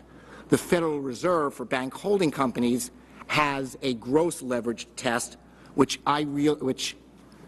again, I don't want to misspeak, but we never really focused on, and even at this moment, I don't think is as important as the risk-adjusted leverage test, because how much capital do you have to have against cash? I fully agree, but the leverage tests have been published in the newspapers, not tests, but leverage numbers have been published in the newspapers. People are under the impression that the investment banks became very highly leveraged after the SEC began to regulate them, and I'm trying to get at the question. I'll have to get to you what our leverage was at each time, but the investment banks, as a gross term, there was comments, and I read some of the materials, 40, 60 times leverage. I think the high watermark of our leverage, which we never sat at, I think was in the mid-20s ever, as a high watermark, for example. All right. In consistent terms, though, what you were leveraged before the SEC began to regulate you and impose Basel II on you? Yes, we are now, and today we sit here literally on a gross basis with about half of our high watermark. Okay, thank you.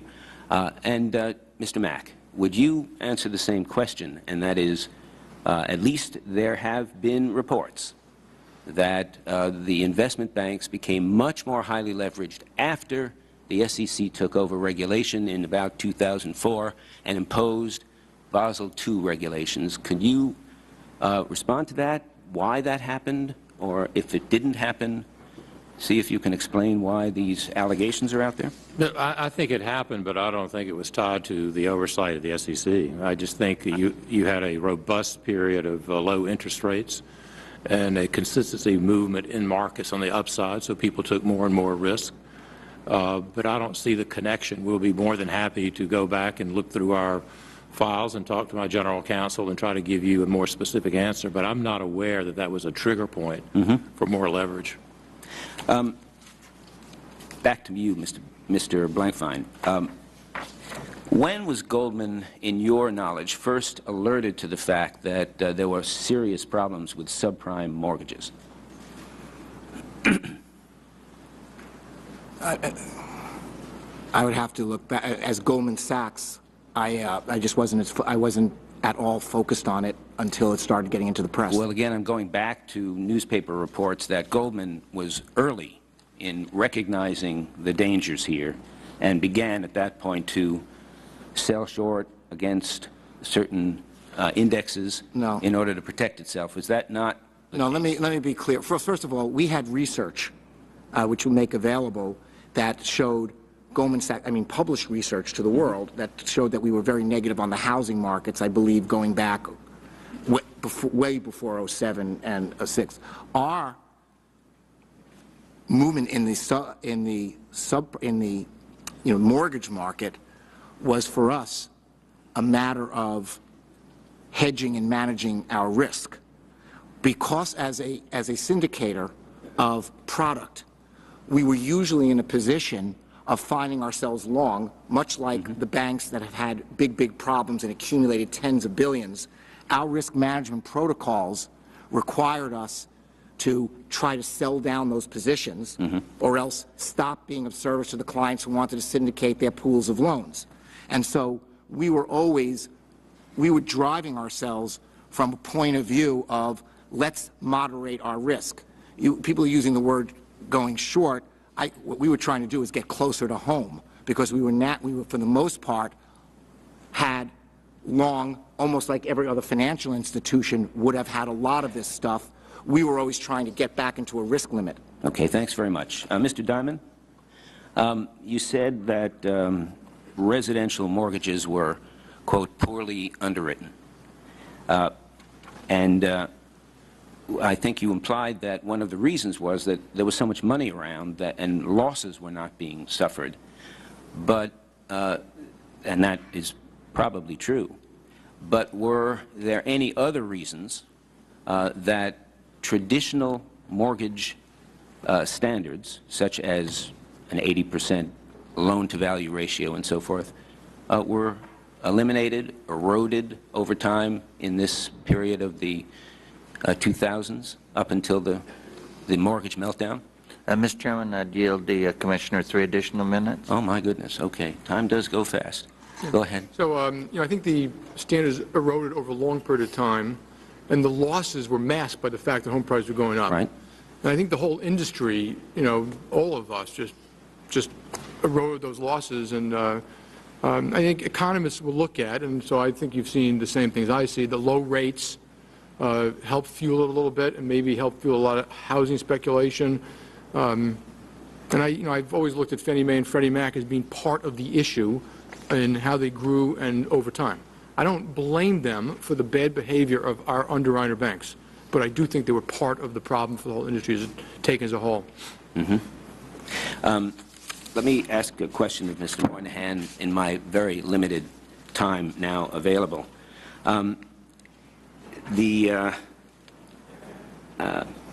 What is, in your view, proprietary trading, and was Bank of America, that is the bank and not the holding company, engaged in that activity? The rules of the Federal Bank, National Bank, are such that, well, flip it around. We conduct our securities activities in a securities company, much like our colleagues do. That's an affiliate. That's not the bank. It's owned by the holding company and an affiliate. Right. Yes. Proprietary trading is going to be one of those things that you hear a lot of talk about, and you can try to define. But I think when you offset a position, you're doing it for the firm, as Mr. Blankfein's been describing, and you can say it's proprietary, but it's actually managing a risk. And so I think one of the challenges with some of the thought processes are out there about the ideas of regulating proprietary trading inside a bank holding company are going to be what is proprietary and what's customer driven. and then what's between the two. So if we do an interest rate derivative to help a middle market customer cap their interest rate obligation so that they know that they have a fixed rate of interest in the future, we have to then offset that, because for the same reasons we can't carry one side of the trade, we have to offset that. So then we go out and put on the other side of the trade that is proprietary in that it is offsetting that trade, and it's us engaging the counterparty, but at the end of the day it's to manage the risk so that we can provide that middle market customer with fixed rate so they can have the certainty to run their business. And I think that's going to be the challenge, and I think with good engagement by our firm and other colleagues and the industry, we can try to be more specific, but it is a very difficult task. Well, I'm just trying to get at one question, and that is there a trading business, a proprietary trading business in the bank rather than in the holding company? The assets are in the securities firm generally. We can answer that on written submission. Please. But basically, our securities activities are in our securities company, which is the affiliate. Thank you. Terrific. Thank you, Mr. Wallace. And Ms. Bourne. Thank you. I'm going to address first issues regarding the enormous and unregulated over-the-counter derivatives market. Your institutions are 4 of the largest OTC derivatives dealers in the world. The Office of the Comptroller of the Currency has reported that in September 2009, you collectively held over-the-counter derivatives positions of more than $230 trillion in notional amount. Your positions consist of more than a third of the world market in over-the-counter derivatives. Mr. Blankfein, in your written testimony, you've stated that standardized derivatives should be exchange traded and cleared through a central clearinghouse. And you further state, quote, "This will do more to enhance price discovery and reduce systemic risk than perhaps any specific rule or regulation." I would like to ask your opinion of the role that over-the-counter derivatives played in causing or contributing to the financial crisis. Now, I think people may have different opinions about this, but I would say that the aspects of the over-the-counter derivative market was a very, very big concern and a big worry, so much so that a lot of institutions, all of the institutions here, I believe, were working very, very hard to make sure that the plumbing, that things would settle, that things would clear, and that we started the process of creating these clearinghouses well in advance of this particular crisis, and really glad that we do. I mean, it was highly publicized that the Federal Reserve of New York created a program to get people to just make sure that confirms were done well, and that was a very big concern. As it turns out, my belief is that the derivatives market functioned, over-the-counter derivatives market functioned actually pretty well under the circumstances. Now, the risks that may have been embedded to them, to the extent that they had credit in them, people made bad credit decisions because of, and some of those credit decisions were taken in derivatives, some were taken in terms of securities, but the derivatives market itself actually worked better, I think, than we had a right to expect. And if you could call anything lucky in the crisis, I think it was that it worked so well. So, for example, Fannie, Freddie, Lehman, WAMU all had big events of default with huge numbers of offsetting, but clearly people were taking credit risk with each other, offsetting derivatives on those credits. They settled and they cleared. And in the benefit of hindsight, that means people were able to hedge their risk, lay off risks, protect themselves, and it worked very well, better than I would have thought. I don't think we should rely on, I think that was lucky, and I think the amount of attention and time that people, regulators, the industry, legislators are focused on making sure that the instrumentality and the pipes of clearing derivatives are in place is highly justified, notwithstanding we didn't specifically have a derivatives crisis. Do you think that the failure or near failure of AIG was related to credit swaps, that is, credit default swaps? And do you think that having clearing would have in any way reduced the risks inherent in AIG's position? I believe that it wouldn't, it may have helped a bit. I don't think that was a key thing. AIG was bent on taking a lot of credit risk. They took that credit risk in the derivatives market. They took that business by writing insurance against credit events. They took it by holding securities. It was a failure of risk management of colossal proportion, and there were derivatives in there, but it was really, those were merely mechanisms of taking credit exposure to get paid for that exposure that they took through multiple kinds of vehicles and could have substituted other vehicles for them. Do you think, how would having a clearinghouse and having exchange trading of standardized derivatives reduce systemic risk, as you said in your testimony? I think that to the extent that you have starting with a clearinghouse, to the extent that you have a clearinghouse, the issue we had with an AIG vis-a-vis margin, or fighting over settlements or what a mark-to-market should be for the smooth transfer of margin, we would have avoided. We got margin for them, but it was hard to get out of them. It was slow. It lagged what we thought the mark-to-markets. In a clearinghouse context, that would be easier to do. So anything that's liquid enough and could be priced easily to go through a clearinghouse should. If further, it's standardized so it could trade liquidly on an exchange, then it should. I wouldn't banish bespoke and tailored solutions that couldn't trade on an exchange because they serve a useful purpose. If somebody wants to hedge their grade of oil, let them hedge their grade of oil. Don't force them to hedge a different kind of oil. But what could be on an exchange should be on an exchange. Those that can't could be through a clearinghouse, and those that still can't can be bespoke bilateral contracts between companies, but they should be surveilled and subject to extra capital. Thank you. Mr. Mack, I think in your testimony you indicated that you thought that clearing would be a valuable reform effort at this point. Would you comment on that? Happy to, but as Mr. Blankfein said, it really would alleviate some of the issues of settling up with your counterparty. So not to be redundant, but it would be very helpful. You'd have better discovery. You would shrink, I think, some of the notional amounts by being able to do that. So I think it would go a long way in helping us, especially in times of crisis. But away from that, it makes sense to do. And if you go back not too many years ago when we were able to put swaps business into that clearinghouse, that's helped us on swaps.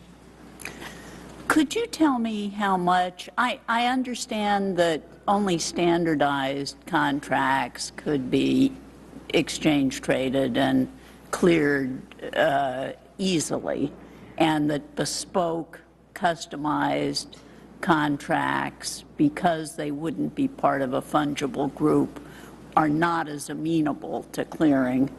Could you tell me what percentage of the over-the-counter derivatives that your business is involved in are standardized as opposed to bespoke or customized? I can't give you an exact percentage. I will get you that information, but predominantly they are standardized. But we will give you the exact numbers, but I don't have that at the top of my head. Mr. Blankfein, could you tell me what percentage of your business and over-the-counter derivatives dealing are standardized? No, I can't. I would have to look at it, and I would guess that our business mixes would be different from each other. We have different places in the market. I would appreciate it if each of the witnesses could provide the Commission with information on the percentage of standardized contracts that your over-the-counter derivatives dealing business has dealt in, say, for the last 4 years, please? Commissioner, yield on my time on that point? I would a little. If, in fact, we created, no, it's my time. Yours is being saved. If we created the standardized versus bespoke versus what the ratio was over the last 4 years, don't you think it would change over the next 4 years in terms of a whole lot more bespoke and fewer standardized? Yeah, I don't know. I mean, I don't think it always works that way, doesn't it? I don't know. We'll see. We've estimated about 70. First of all, a lot of derivatives are already on exchanges or clearinghouses. Right. So I'm talking about just credit derivatives. We estimate 70 or 80% will go in a clearinghouse. And I think one of the big fears of regulators or the public has been that if you leave this opening for over-the-counter, well, that's just a way that you can put a lot of stuff in there. The requirement should be that if it could be cleared, it should be cleared. And I think the regulators can limit and charge capital against the over-the-counter things that remain in a way that everyone's comfortable. Thank you. Thank you. Let me make it clear. I would like, just so you know what our motivations are, I would like more things to go through a clearinghouse. The biggest problems that we had during this period was counterparty risk. And so it would really suit us to have everything, not just that are standardized, that could be standardized and make sense to go on those clearinghouse arrangements. In fact, the industry has been driving this. Ms. Bourne, back on your time. Thank you. Have any of your institutions changed your operations in terms of over-the-counter derivatives dealing in light of what was learned through the financial crisis? Mr. Moynihan. I think the point about the credit risk and understanding counterparty risk, I think everybody in our firm did a lot of work on in 07, 08, and the regulators have looked at it very carefully because that was the risk that built up in a way that I don't think people anticipated. So that's where we spent a lot of our time, not only the core economics but also the underlying credit risk that comes with these transactions. Mr. Diamond. I'll go. I mean, other than being more vigilant, I think not a lot, but I will make one exception. We probably spend a little more time now looking at our exposure to another large financial company, so we are more prepared in case they have problems, since we have a lot of contracts with other companies. Thank you. Do you need another minute or so? Are you okay? I would like another minute just to ask one follow-up question to questioning that Commissioner Wallison made. I would very much appreciate it if each of you could submit to the Commission information on your proprietary trading over the last 4 years. That is, the kinds of trading that you were engaged in, whether it was speculative, the degree to which it was hedging your risk, and the revenues and profits for each of the last 4 years. Thank you. Okay, thank you, Commissioner Bourne. Mr. Vice Chairman. Thank you, Mr. Chairman. First of all, I want to thank all of you. We have a very difficult job, and when you rely on secondary and tertiary sources, it makes it very, very difficult. And your willingness, one, to come in front of us and begin to answer the questions that we're asking. I might just tell you, Mr. Chairman, based upon my request, we've already, over the web, and I have some directed specifically to some of you. I won't ask them now, but we'll get it back in writing and we'll communicate. We've got California, Tennessee, Connecticut, Missouri, and more coming in. This is going to be very useful to us.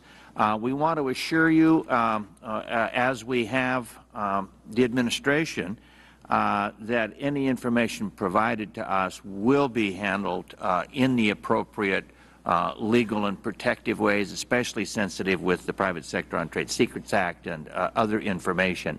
It's just that without your help in follow-up questions that we will ask to get some detailed understanding, that we can provide not just the rough picture of what happened, but a more nuanced, understood, in-depth picture of what happened, because frankly, an argument that I made a lot and then quit making when I was in Congress is that it's basically you just don't understand what we're doing in the context we're doing it, and I'm sure you've heard a lot of that. Our job, hopefully, is to provide as mild and easy a form of education as possible, just how complicated this world is today and what makes it go round. Your help in that regard, as I said, is invaluable. We'll ask you questions. We would hope we get a timely response, and as we get nearer our time to exist, it will be a bit pushier in terms of getting your response. But once again, Mr. Chairman, I want to thank the panel, one, for their willingness to come, two, their openness in response, and three, the answers you'll be giving us over the course of the next 8 months. Thank you very much. Thank you, Mr. Vice Chairman, members. There is, I know you'll be glad to know, a little remaining time, so I'd like to just ask a few follow-up questions before we move out of here. And Mr. Blankfein, maybe you're going to suffer from me having been A all my life and you having been B, but I do want to revisit some of the issues we talked about. And let me preface this by saying if I die 51% right and 49% wrong, I will be a happy man. But I do believe that one of the issues we must explore is, was this purely a perfect storm, or was it a man-made perfect storm in which the clouds receded? And that's why I'm driving towards questions and answers about responsibility. Now, I'm going to put aside for a minute my view that I'm troubled by your inability to accept the probability or certainty that your firm would not have made it through the storm but for the vast array of federal assistance. But I really want to turn to this issue of mortgages, which you securitized, as did other firms. B of A stopped making subprime loans in 2001, but you still did securitize mortgage packages, Alt-A, Jumbo, that had significant problems, 16 to 25% default. So maybe this is like the murder on the Orient Express. Everyone did it. Having said that, Mr. Blankfein, I read your testimony. You said there was cheap money, albeit there was. There was public policy driving this mortgage business, but you weren't subject to the Community Reinvestment Act. There were the standards of the time, but I would hope that we always would try to elevate standards. I think what I'm bothered by is this. You weren't just a market maker. You were securitizing and underwriting packages of mortgages.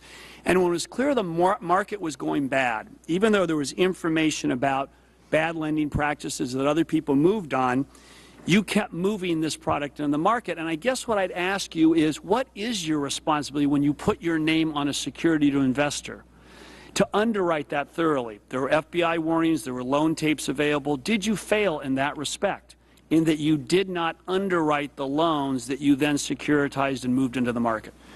Mr. Chairman, all these loans, what we did in that business was underwrite to, again, the most sophisticated investors who sought that exposure.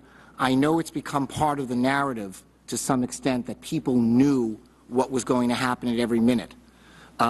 We did not know at any minute what would happen next, even though there was a lot of writing. The FBI may have wrote a report in 2004, but I will tell you that there were people in the market who thought that it was going down, and there were others who thought, gee, these prices have gone down so much, they're going to bounce up again. I remember being teased because at my shareholders meeting early in 2007, somebody asked me what inning were we in, and I said the 7th inning of the crisis.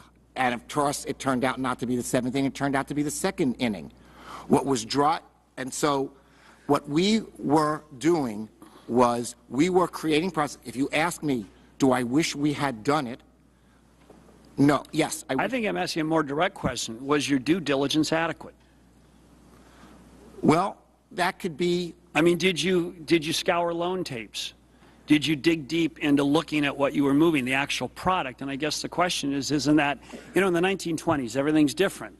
But Wall Street banks were selling bad Latin American debt. I guess at what point do you have a responsibility? What is the sense of responsibility? Well, we have a responsibility to be open and to tell people what they're having, but in our part of the market... Not to ensure a good product unto itself? Good product that creates the exposure that these professional investors are seeking. Right now, you could buy, we would underwrite distressed product as long as we disclose it, help somebody move that distressed product off their balance sheet and give it to somebody, a sophisticated investor, knowing what the product did, would give them that exposure. But you were doing more than that. Let me just say, you were facilitating the market in which products were being offered in the consumer marketplace that were clearly deficient and unsustainable.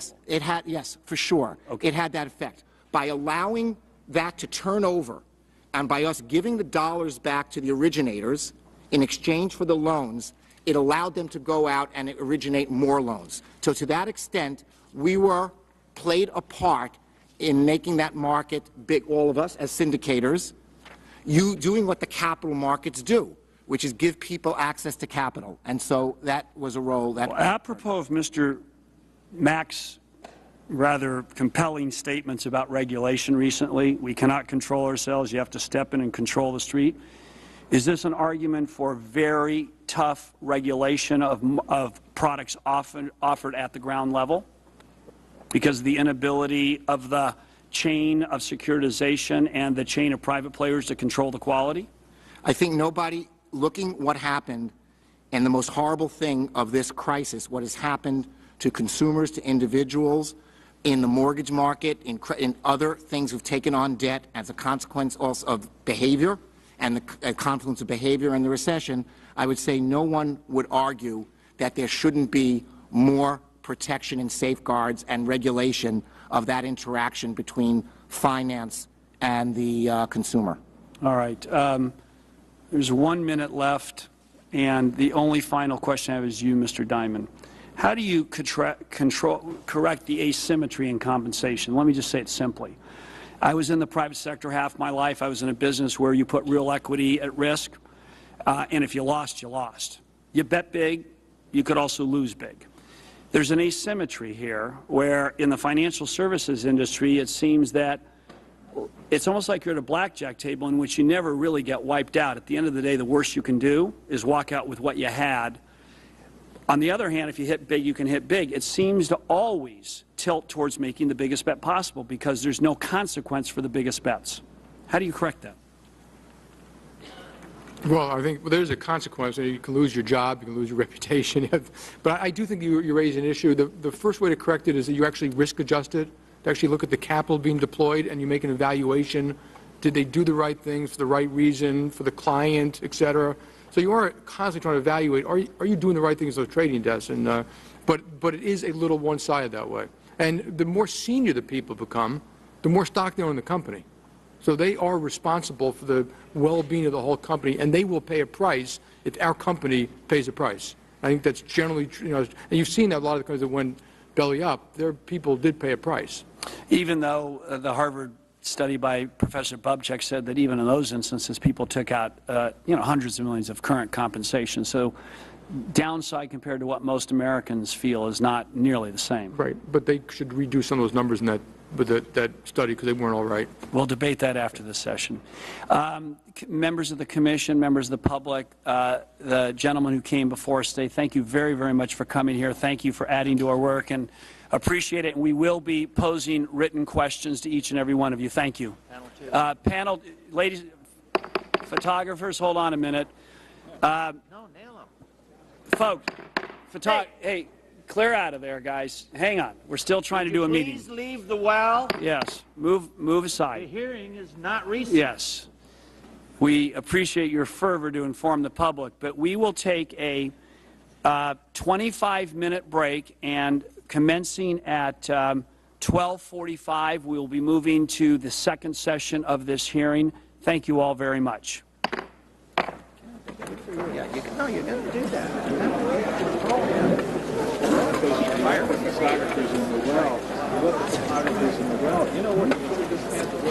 Oh, yeah.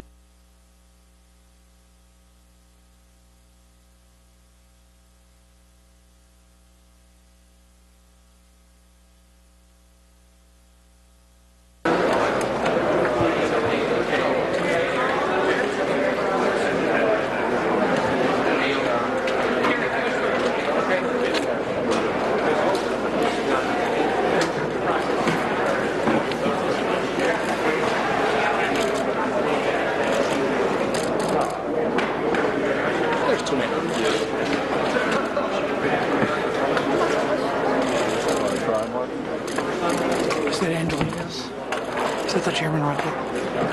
Mr. Chairman? Have you seen it? Is he here? Excuse me. What happened?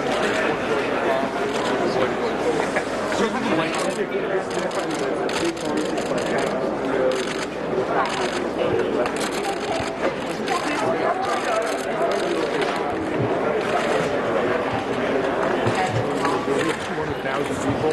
So we have people get paid in branch centers and operating centers and investment bankers, and we have to look each person in the face and say we're treating you fairly as an individual and our shareholder. Okay, but we're seeing huge bonuses at a time when there's a big unemployment rate. I mean, how do you explain it? Compensation levels of the top executives. That's what's outrageous. I think that companies who badly, they shouldn't be paying their senior management a lot of money. You and your colleagues blamed lack of regulation as part of the research process, and you're endorsing the current regulation that's going on now. Does that mean that you're not going to spend millions of dollars on lobbyists to block regulation proposals that are going through Congress? Two different things. First of all, I've been completely clear throughout that I don't blame the regulators at all, ever, not even once for what happened. The people who should be blamed are the people in the management of the companies that failed. That's who should be blamed. So having said that, the regulators should look at it and say, well, what could they have done better to avoid a problem like that? And lobbyists, I think people have the right to raise issues with their government. I mean, that is what democracy is about. Most lobbyists are very often asked to give testimony like this, like what are the facts, what are the information.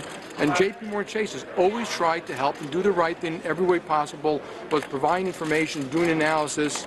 And I don't think that's inappropriate at all. Mr. Dunn, at the same time that you're here, the President is talking about imposing a new tax on banks to try and cover the costs of the bailout, to try and recoup some of that money. What do you make of that proposal when at the same time they're asking you to do more lending? All right. So I haven't really seen the proposal, and I think it's kind of leaked out, so I'm not sure it's there. I think using tax policy to punish people is a bad idea. I think that, but if you step away from that, when we talk today about enhanced resolution authority, I think the industry should pay for the cost of that, unrelated to taxes. I also think it's very hard to have the industry pay for the auto companies. I mean, at one point you got to be a little fair. But will those taxes be passed on to ordinary Americans? I don't know what the tax is yet or how it's designed, et cetera. And, but all businesses tend to pass their costs on to their customers. That's not abnormal.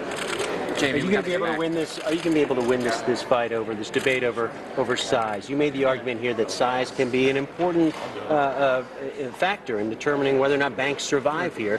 You're going to win that fight because there are a lot of people here in Congress, say, listen, banks like yours should be barred from doing investment banking. They should be smaller. First of all, one of the things that came out today is did Glass-Steagall coming down caught the problems. Remember, most of these problems are monoline investment banks, finance companies, insurance companies, mortgage brokers, and thrifts. They were not because of the combination of the combination of commercial banking and investment banking. And size, look, I think the Commission will be looking at these facts. A lot of companies are big because they're required to be because of the economies of scale. The size of the investments, the size of the data centers. JP Morgan does business in 100 different countries. We lend billions of dollars to California. We follow, Fortune 500 companies around the world and help them do what they do. You can't do that if you're small. There is a reason you have size, and if there wasn't a reason, well, sure, I'd say then you could have a debate why you need to be that big. How worried are you about the public backlash over pay? Just one last thing. Does Wall Street get it? I mean, you heard the President suggest that you guys don't get it. You don't understand the anger of taxpayers, people suffering the high unemployment rate.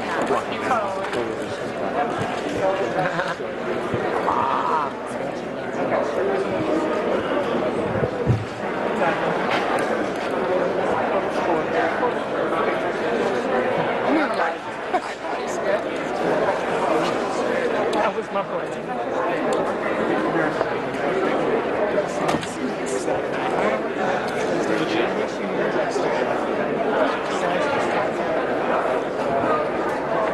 Made his life and the life of so many others so much harder than it needed to be.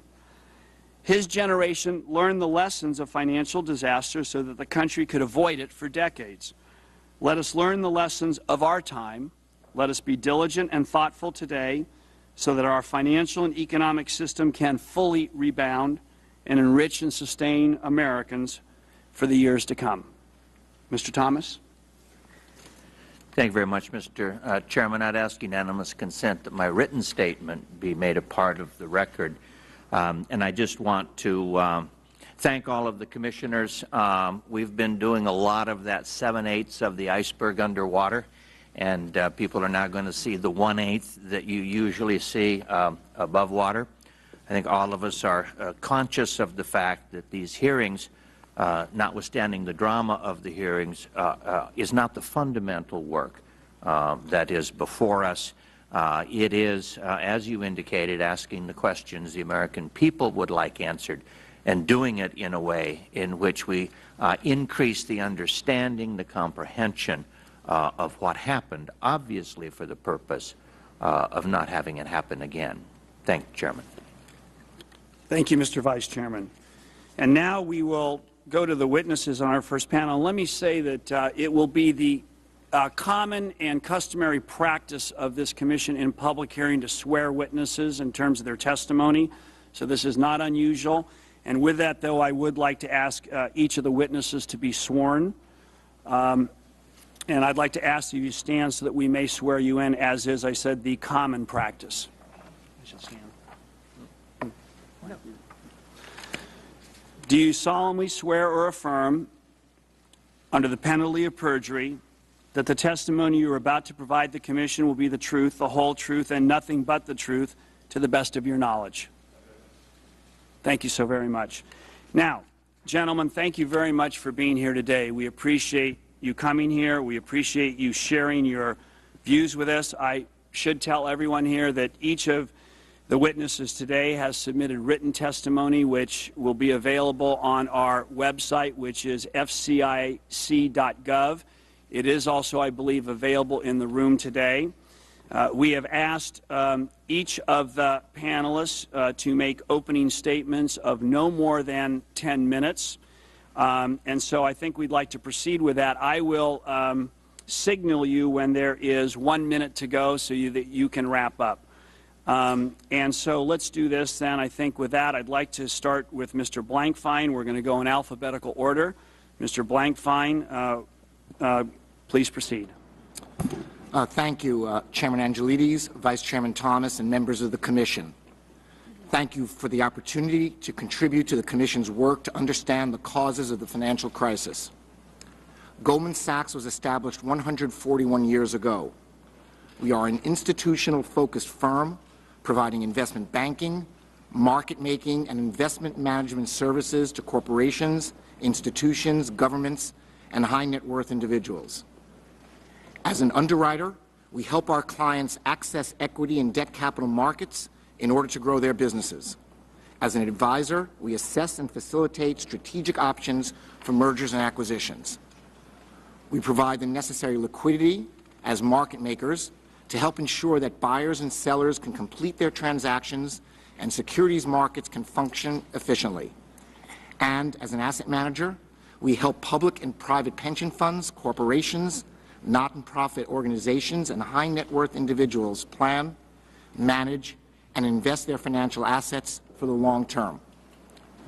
To begin on a more general point, any examination of the financial crisis should set out with an understanding of some of the global economic and financial dynamics of the last 2 decades.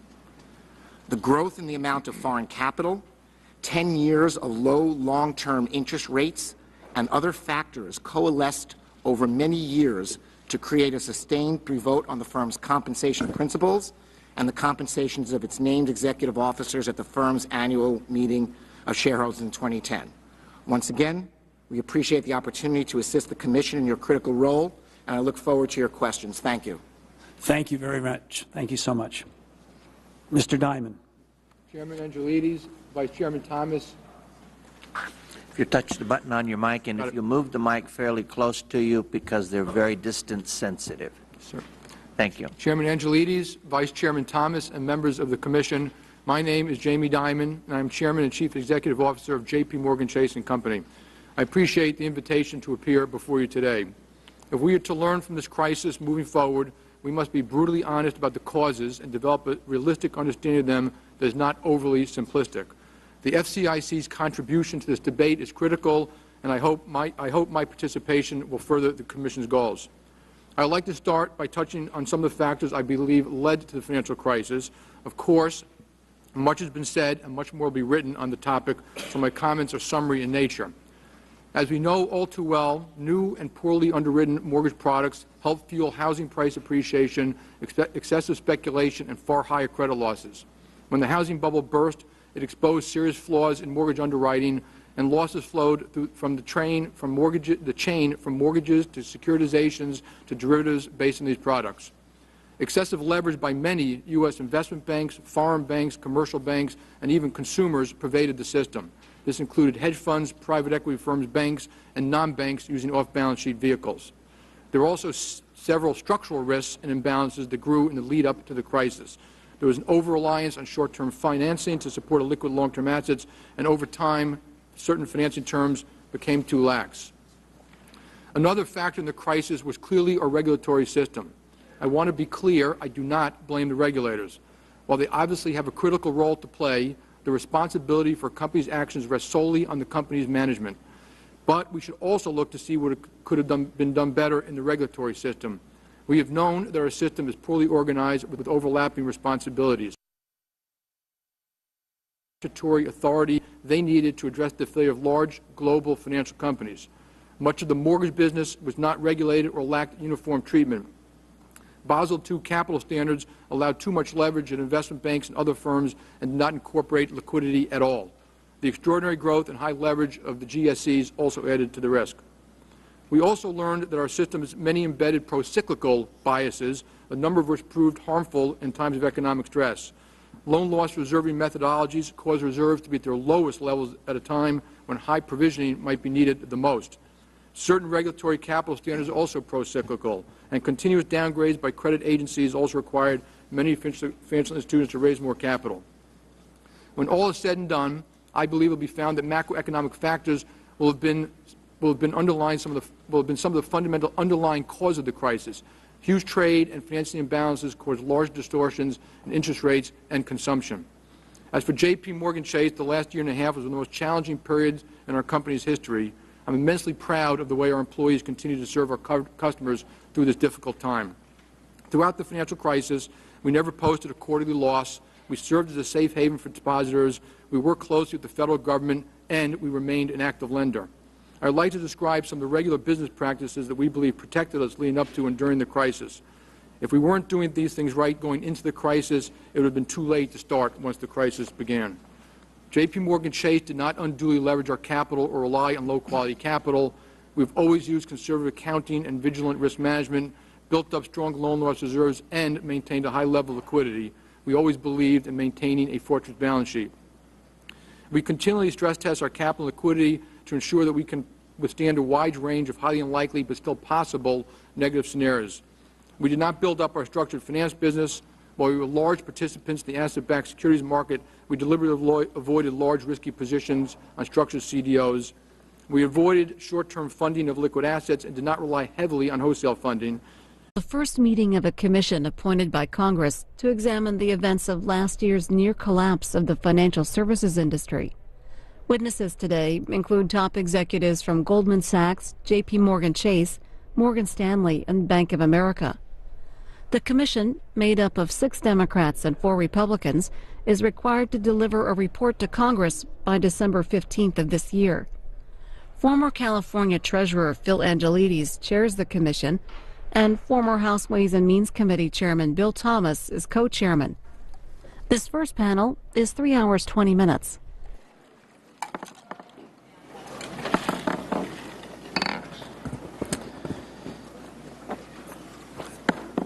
The meeting of the, oh good, the mics work. The meeting of the Financial Crisis Inquiry Commission will come to order.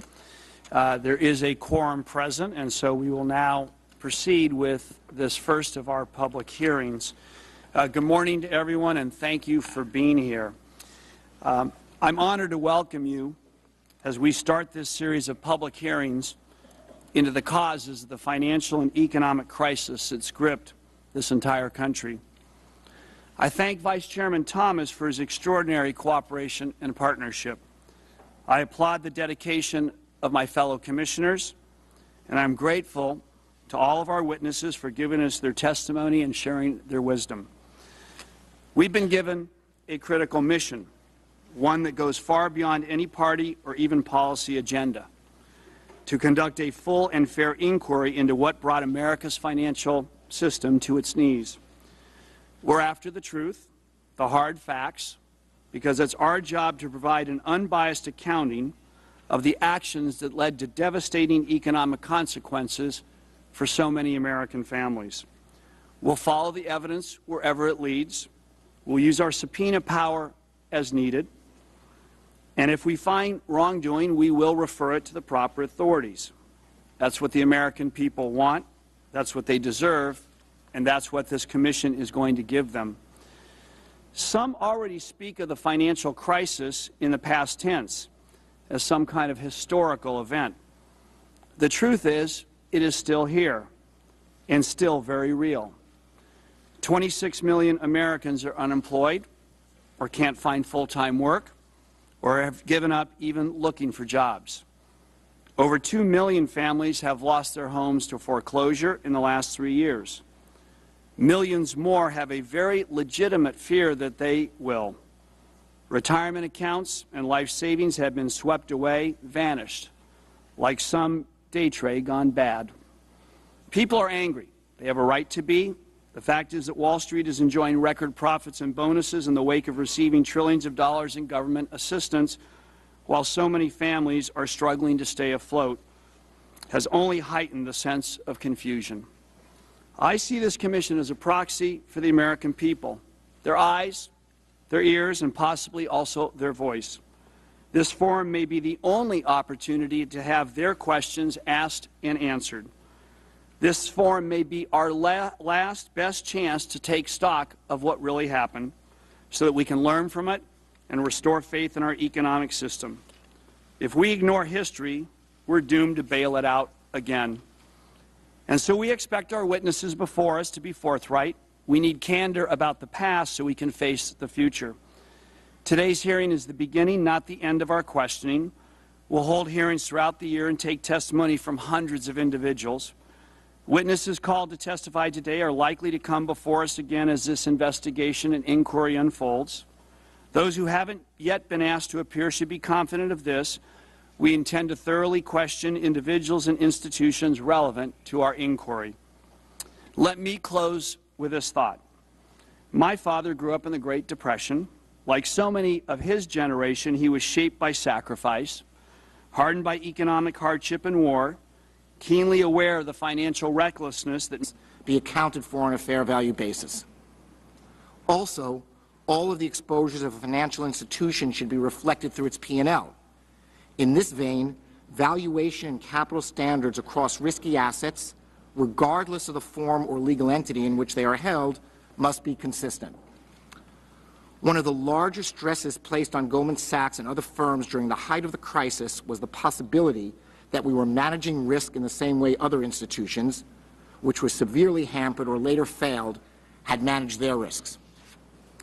Getting the market to recognize that our balance sheet was well marked and that our reported capital levels were accurate was one of our most significant challenges. Without question, direct government support was critical in stabilizing the financial system, and we benefited from it. The system clearly needs to be structured so that, in the future, private capital, rather than government capital, is used to stabilize troubled firms promptly before a crisis takes hold.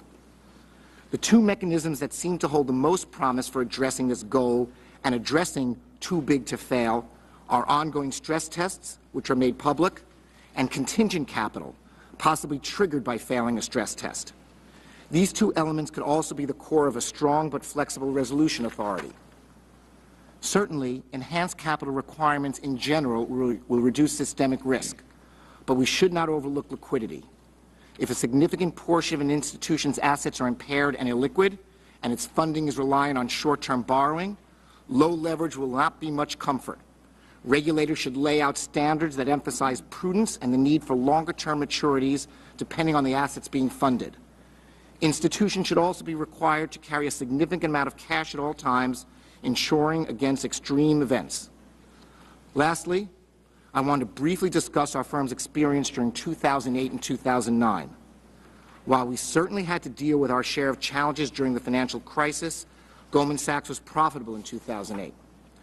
As I look back to the beginning and throughout the course of the crisis, we couldn't anticipate its extent. We didn't know at any moment if asset prices would deteriorate further or had declined too much and would snap back. Having to fair value our assets on a daily basis and see the results of that marking in our P&L forced us to cut risk regardless of market or individual views, estimates, or expectations. Throughout 2007, we were committed to reducing certain of our risk exposures, even though we sold at prices many in the market, including at times ourselves, thought were irrational or temporary. After the fact, it is easy to be convinced that the signs were visible and compelling. In hindsight, events not only look predictable, but sometimes look like they were obvious or known. The truth is that no one knows what is going to happen, and that recognition defined our approach to risk management. We believe key attributes of our strategy, culture, and processes were validated during the extraordinary events and macroeconomic uncertainty of the past year, but they have also prompted change within our firm. Over the last 18 months, our balance sheet has been reduced by a quarter, while our capital has increased by over a half. Our Basel I Tier 1 capital ratio has increased to 14.5% through earnings generation and a number of capital offerings. Our pool of liquidity was relatively high at the onset of the crisis, but we carry a great deal more cash on our balance sheet than ever before to deal with contingencies. While we believe our firm has produced a strong relationship between compensation and performance, we have announced additional reforms in this area. At our shareholders' meeting last year, we outlined specific compensation principles. Consistent with those principles, in December, we announced that the firm's entire management committee will receive 100% of their discretionary compensation in the form of shares at risk, which cannot be sold for 5 years. In addition, we announced that the 5-year holding period on shares at risk includes an enhanced recapture provision that will permit the firm to recapture the shares in cases where the employee engaged in materially improper risk analysis or failed sufficiently to raise concerns about risk. Finally, our shareholders will have an advisory period of cheap credit and excess liquidity. This, in turn, generated a desire to find new investment opportunities with higher returns. Many of the best were thought to be in residential housing. One contributing factor to the attractiveness of the housing market was public policy's active support of the expansion of home ownership, recognizing the societal benefits. For our industry, it is important to reflect on some of the lessons learned and mistakes made over the course of the crisis. At the top of my list are the rationalizations that we made to justify that the downward pricing of risk was different. While we recognize that credit standards were loosening, we rationalized the reasons with arguments such as the emerging markets were growing more rapidly, the risk mitigants were better, there was more than enough liquidity in the system. A systemic lack of skepticism was equally true with respect to credit ratings. Rather than undertake their own analysis, too many financial institutions relied on the rating agencies to do the central work of risk analysis. Another failure of risk management concerned the fact that risk models, particularly those predicated on historical data, were too often allowed to substitute for judgment. Next, size mattered. Whether you owned $5 billion or $50 billion of supposedly no-risk super senior debt in a CDO, the likelihood of loss rate would appear to be the same. But the consequences of a miscalculation were obviously much bigger if you had a $50 billion exposure. Third, risk monitoring failed to capture the risk inherent in off-balance sheet activities, such as structured investment vehicles or SIVs. It seems clear now that financial institutions with large off-balance sheet exposure didn't appreciate the full magnitude of the economic risks they were exposed to. Equally worrying, their counterparties were unaware of the full extent of those vehicles and therefore could not accurately assess the risk of doing business. Fourth, assets at certain institutions weren't valued at their fair market value, the price at which willing buyers and sellers transact. One consequence was that losses weren't seen early enough, so risks weren't curtailed. A second consequence was that bank balance sheets became suspect As a result, lending between counterparties froze. Fifth, financial institutions simply didn't have enough capital to meet the extraordinary market environment that arose after a long period of benign conditions. Lastly, the role we play in the capital markets is to support economic growth. Some of the activities we undertook contributed to the prevailing mood of the time. We didn't know it then or even today when it actually crossed over into bubble territory. But we lent money out too cheaply and in certain loans without the traditional safeguards. We didn't recognize early enough that risk was being mispriced. We made too many liquid investments, particularly in real estate, and we were too concentrated in certain areas, namely leveraged loans. Given the competitive focus on maintaining market share, we didn't see as clearly as I would have hoped the excesses, so we didn't raise a hand and ask whether some of those trends and practices that became commonplace really serve the financial system's interests. Going forward, I hope that one of the improvements made will be the creation of a mechanism by which the industry and regulators can step back, try to assess if markets have gone too far, and consider what needs to be done. In light of these lessons, it is important to consider principles for our industry and for policymakers as we move towards reform. Risk and control functions need to be completely independent from the business units, and clarity as to whom risk and control managers report is crucial to maintaining that independence. To increase overall transparency and help ensure that book value really means book value, regulators should require that all assets across a large financial institution with a capital markets business